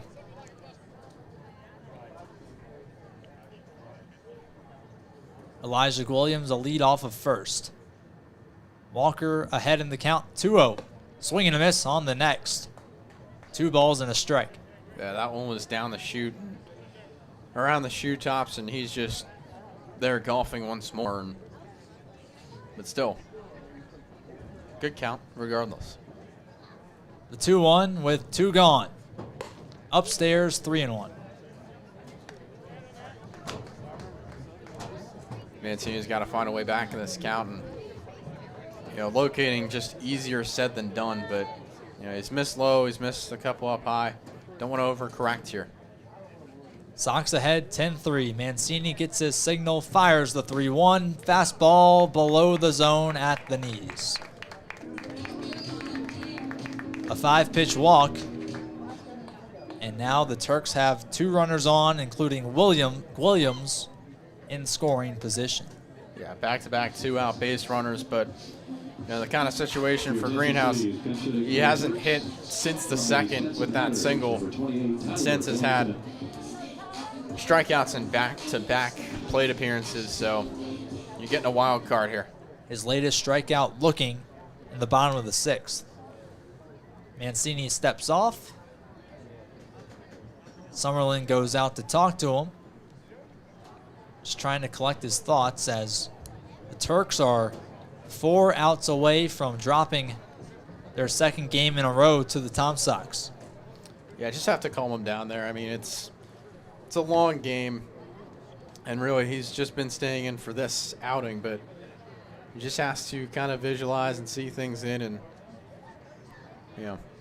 sometimes this mound gets Tom Sox pitchers jitters. So we saw in Dolman, but he was able to recollect to finish that game. It's actually not Mason Greenhouse at the plate. Harrisonburg has a pinch hitter in, number 28, Tyler Boyesen. First pitch to him, swing and a miss. Boyesen, a sophomore, played at Stetson University this past year out of Port Orange, Florida. In 8 games with the Turks, he's got 4 hits. Mancini ahead 0-1. Delivers. Fastball, chest high, misses inside. Yeah, he's got 3 RBIs on the year, has a chance to bring Williams home from second, but how much of it makes a difference here? Everything builds. In his last game, Boyesen came in to pinch hit. He was 0 for 1. Mancini comes home with the 1-1. Fastball, same location, missing again. 2 balls and a strike. Yeah, and I mean, if you're Boyesen here, you kind of see in the count, just let things happen. Let him, Mancini on the mound, make his mistakes. Boyesen did not play at Stetson this past season. The 2-1, swing and a miss on a high fastball. 2 balls and 2 strikes. Mancini 1 pitch away from getting out of the 8th. Every pitcher has something different. It's been refreshing to see somebody with the high cheddar. Sox lead 10-3. Bottom 8, 2 outs. The 2-2. Called strike 3. Mancini retires the Turks again. 4 straight scoreless innings from Harrisonburg, and the Sox take their 7-run lead with them into the ninth.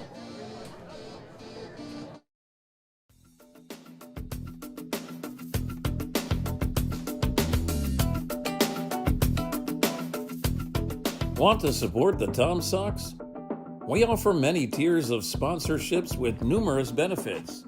Head to tomsox.org/sponsors to learn more about how you can become a valued partner today. Become a host family today. Host families provide players with a home away from home while building connections that go beyond baseball. Discover the lasting impact that host families have on the team and our community at tomsox.org/host-families. Contribute to Charlottesville Community Baseball today.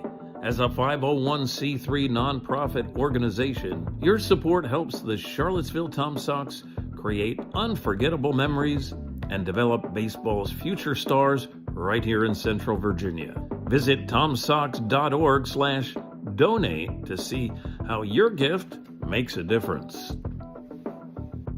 Don't miss a single moment of Tom Sox baseball. Check out tomsox.org/schedule to see when the team is back in action.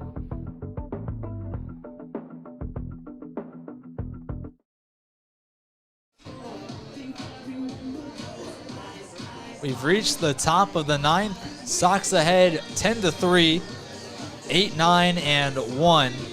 Due up for Charlottesville as they try and put the Turks away from home yet again. They won 5-3 in Harrisonburg last Thursday, June 11th. Quick trip back to the campus of James Madison, trying to do it again. Caparella still in, delivers the first pitch to Sam Summerlin and misses outside and away. Low and away. Ball 1. Yeah, I mean, Summerlin so far in this game hasn't had a hit to his name. It's now 1 for 19 on the year. The 1-0. Low and away again. 2-0. I mean, he's had a bit of a better fielding day than normal, but still letting a couple balls go by, and he's been able to collect a lot. Signs of improvement. The 0-2. Down low right at the shoes. 3-0. Summerlin trying to work his second walk of the outing. The first came in the top of the 4th. The 3-0 from Caparella. Misses outside, knee height. A 4-pitch walk earned by the catcher, Sam Summerlin. I mean, in the words of Moneyball, he gets on base. And really, that's the benefit. And if that's the benefit, hey, that's all right. You know, because you take a look at it, 10 runs on 8 hits. You know, there's quite a few walks in there as well. Caparella throws the first. Williams tried to apply the tag to Summerlin. He couldn't. No pitches yet to Chase Jackson. His 5th at-bat of the contest. He's 0 for 3 with an RBI and a walk. First pitch to him sails high and away for ball 1. Yeah, I mean, it's just been the Sox bats being able to take advantage of these 6 walks that have been issued, and then obviously the wild pitches and a couple of quality hits here and there. From the top of the order, McCory and Yao. The 1-0 outside, this time a bit lower, about waist height. 2-0. Braden Bachman on deck for the Sox, pinch hitting for Xavier McCory when we get to him. Caparella down 2-0 to Jackson. The pitch catches the zone on the inner half for strike 1. Yeah, also found that lower third and was just able to get it by the kneecaps, and it's the first strike of his outing. The 2-1 to Jackson. Hard hit ball into left field. It takes one bounce before reaching the left fielder Walker. A single for Chase Jackson, his first of the contest, and he advances Sam Summerlin to second. Just a nice drive, a nice pull side line drive over the head of the shortstop in Perez, and that is just the second hit for the 7-8-9 of the day, the other one being Lucas Ream back in the 7th. 2 runners on and no outs as Braden Bachman makes an appearance at the plate. So far this season, he's only played in 3 games, earning 2 starts, has not registered a hit yet. He has gotten around to score. 3 walks and 3 strikeouts to his name. I mean, as you said before, he's due. Anybody's due. Righty on lefty. The left-handed pitcher Caparella checks on Summerlin at second, delivers the pitch, breaking ball, missing the outside edge for ball 1. Yeah, and there's a good take right there as well. He's got 3 walks on the year, equating to a .300 on-base percentage and 10 plate appearances. The 1-0. Fastball hits that outer edge this time at knee height. 1-1. Yeah, near the same location, and maybe you want to miss that way because then it induces a weak contact push ball to the first base side. 2 runners on. Sox ahead by 7. Bachman watches that one sail above the zone for a 2-1 count. Yeah, still a lot of arm side there as it's righty on lefty. He doesn't want to kind of come inside and have a hit by pitch situation. The 2-1 from Caparella. Bachman spoils it onto the softball field yet again. 2 balls and 2 strikes. Bachman, a sophomore, played his collegiate ball at East Carolina University, a native of Chesapeake, Virginia. 28 games for the Pirates this past season.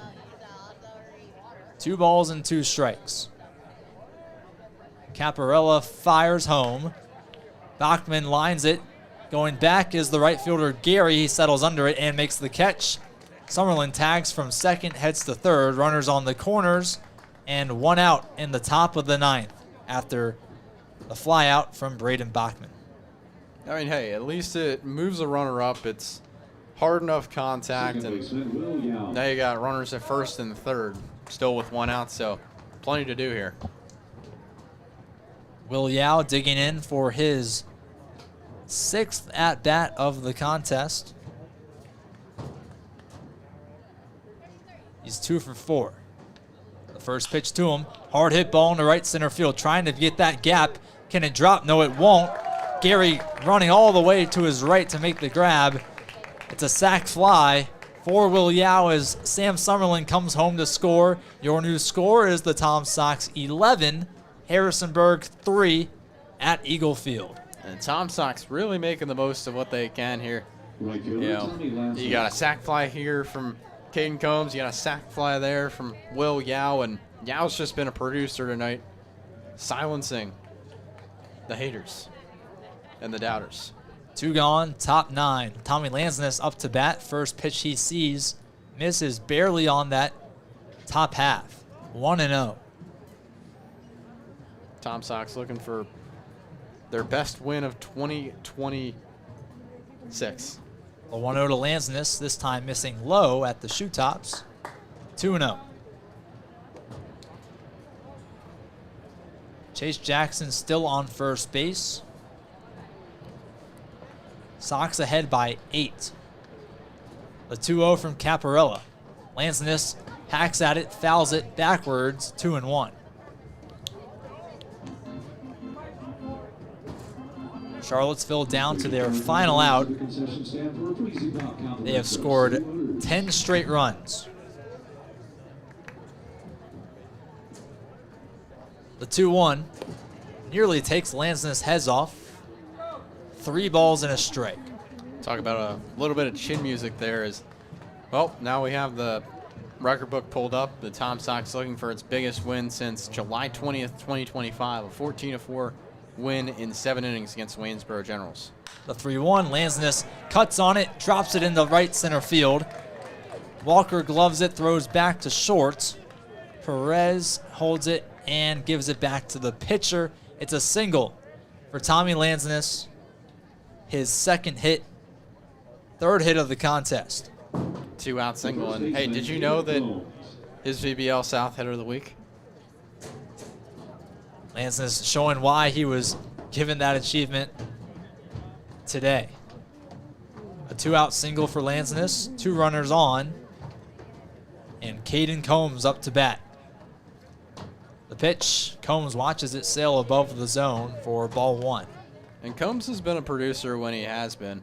You know, had that sac fly back in the 5th and is still able to do a couple of good things, just hasn't had that hit yet.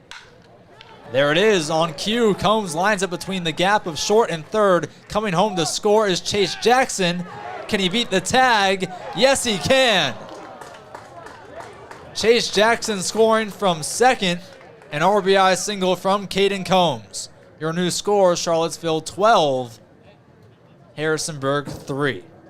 Yeah, fantastic work once again. And, you know, it's station to station for Lansness, but, man, Jackson has just had that kind of speed today. And, well, we're not getting into the territory of a mercy rule because, well, we're in the ninth. Eden Harris up to bat now. First pitch missing down low from Caparella. 1-0 with 2 outs. Sox ahead by 9.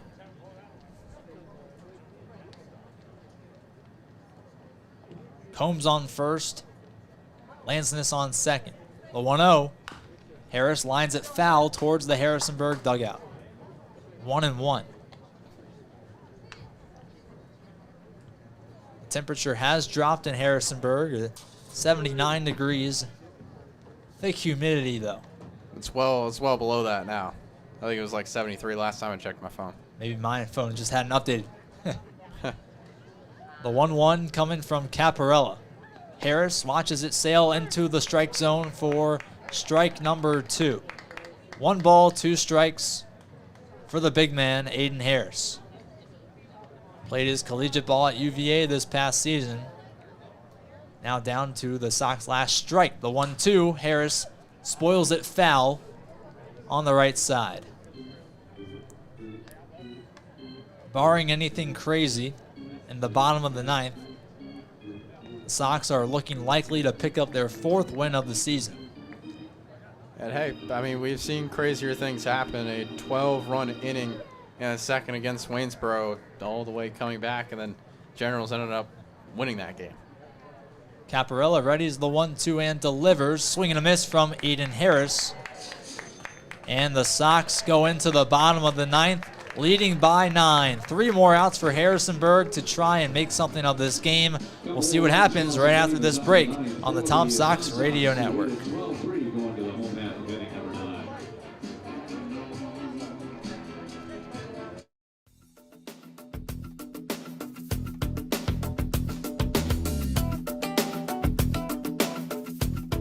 Want to support the Tom Sox? We offer many tiers of sponsorships with numerous benefits. Head to tomsox.org/sponsors to learn more about how you can become a valued partner today. Become a host family today. Host families provide players with a home away from home while building connections that go beyond baseball. Discover the lasting impact that host families have on the team and our community at tomsox.org/host-families.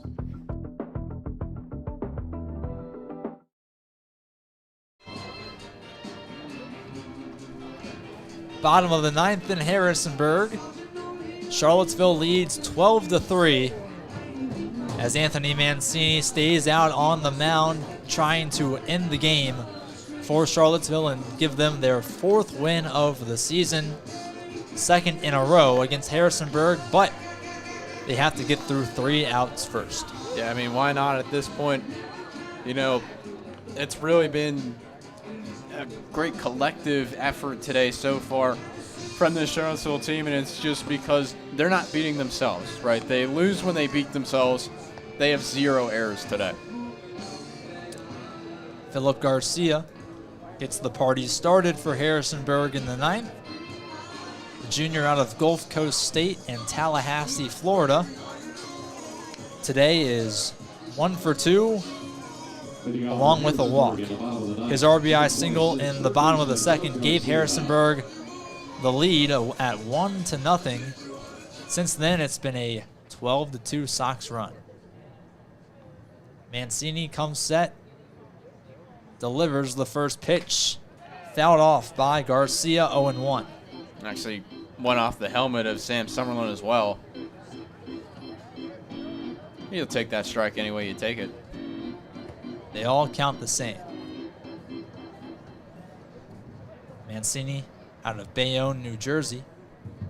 Ready's the 0-1, gets his sign from Summerlin and delivers. Another foul off from Garcia. This time it's onto the softball field next to us on our right.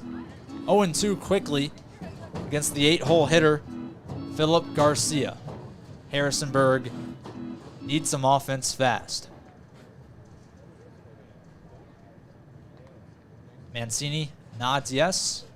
Comes set, the 0-2 into the dirt, skipping to the right. Ball 1. Got away just a little bit. But, I mean, that's all right, right? You know, Garcia, it will come back, but you're really more worried about that gap between 4 and 6. Just relying on a pull right to Jackson. Mancini kick steals the 1-2. It's fouled off to the left side over towards Harrisonburg's bullpen. Count remains 1 ball and 2 strikes. No outs. Bottom of the 9th. Sox ahead 12-3.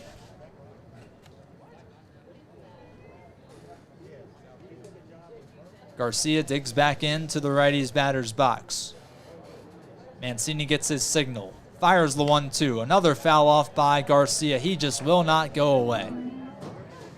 Yeah, I mean, it starts with 1. That elusive first out. And then it gets the rest of the party started. Garcia making Anthony Mancini work for it. Just Mancini's 4th appearance of the season. A big one right now as he tries to gift the Sox their 4th win of the 2026 campaign.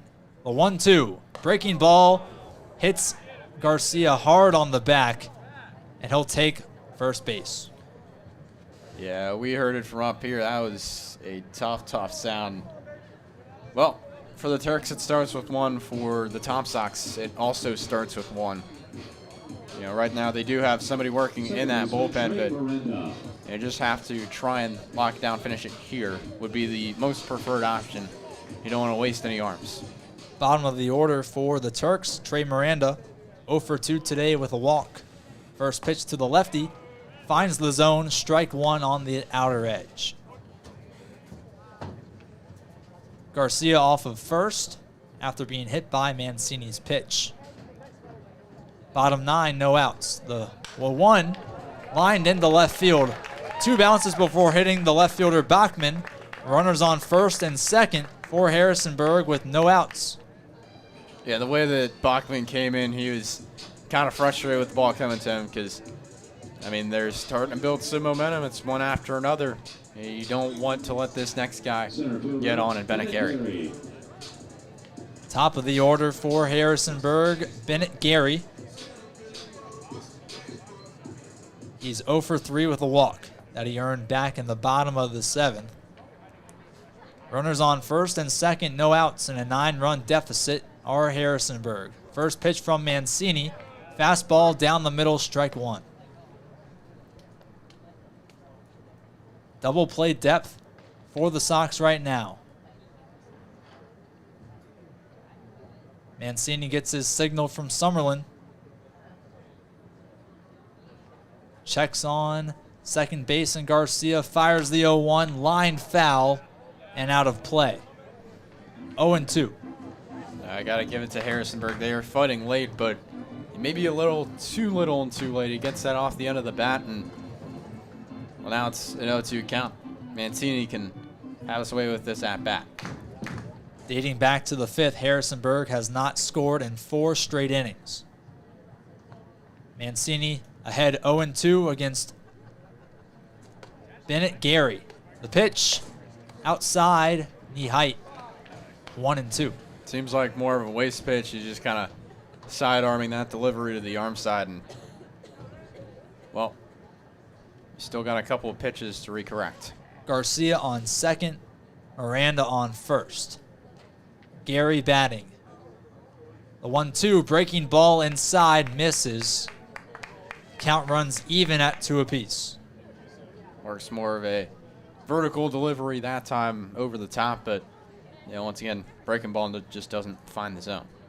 Mancini trying to avoid a bases jammed situation. No outs, bottom 9. The 2-2 pitch. Line to Yao at second. The flip to 2. Trying to turn 2. And they do. Yao to Jackson, over to Combs at first.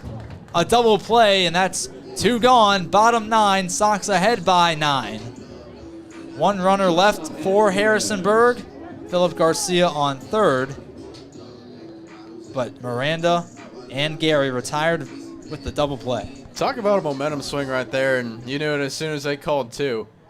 That was just a great play, a great flip, and better time taking that extra step. First pitch to Andy Perez, a fastball that the 2-hole hitter took a hefty hack and missed. Yeah, he also has not reached base in any of his 4 at-bats, so interesting matchup here. The 0-1 with a runner on third. Missing low, 1-1. 2 gone, bottom of the 9th. Sox ahead by 9 runs. Philip Garcia off of third. Mancini gets his signal. Against Perez, he kicks, fires the 1-1, swing and a miss from Andy Perez. 1 ball and 2 strikes. Turks down to their last strike.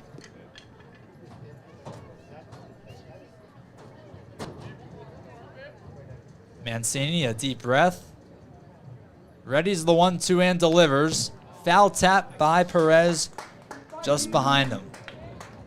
Count remains 1-2, and Mancini begrudgingly will do that one again. Yeah, I mean, Harrisonburg really fighting off these 2-strike counts and maybe starting to get in the head of Anthony Mancini. Real mind games out there.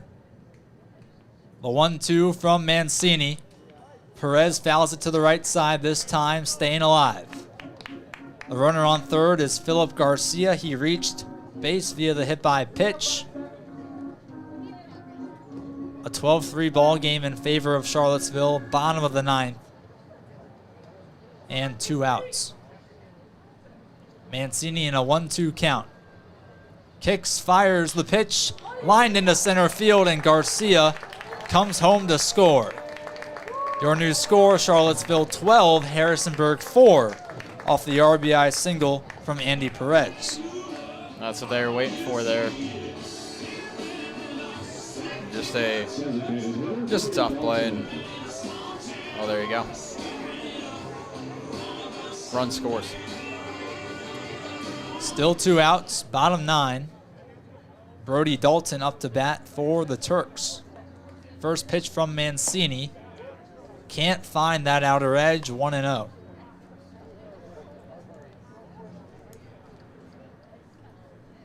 Harrisonburg currently delaying the inevitable, as it would seem. The 1-0. Swing and a miss from Dalton.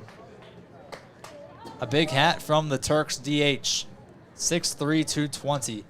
An imposing figure in that lefty's batter's box against the righty, Mancini. The 1-1. Dalton fouls it backwards. That one would have come right to us. Yeah. Had there been no netting. 1-2. Would have been my turn to make the catch there, as you did the last time. The redshirt junior Mancini. And a 1-2 count yet again with 2 outs on the board. Fires the pitch. Just misses outside, and it's 2-2. That one right at the belt. Tom Sox dugout thought that was the one. Mancini kicks, delivers the 2-2. Swing and a miss. Mancini finally gets that pivotal 3rd out, and the Sox take the win. 12-4 in Harrisonburg. I mean, simply put, we were talking about this all game, and it's because it came to fruition. I mean, this Tom Sox team did not beat themselves today, therefore they won. And they'll beat themselves far before they'll ever let you win the game against them. And it really showed. 12 runs on 11 hits, some clutch hitting there in that 6th inning by McCory and Yao, and really delivering some heroics today. And really, I mean, we saw at the end, no lead is truly safe in the Valley League, but good on Mancini for locking that down, and it was a good result all across the board, and really a complimentary win for this Tom Sox team that ended up having 0 errors. That was the biggest thing. 0 errors on the game, and that's huge. Tom Sox moved to 4-9 on the season, starting off week 4 with a win. Harrisonburg moves to 6-7. Sox gain a game closer to reaching that pivotal 4th place spot in the South Division. Your final score, Charlottesville 12, Harrisonburg 4, as we sign off from Harrisonburg, Virginia. He's Brian Portney. I'm Landon Weaver saying so long, and we'll see you tomorrow night.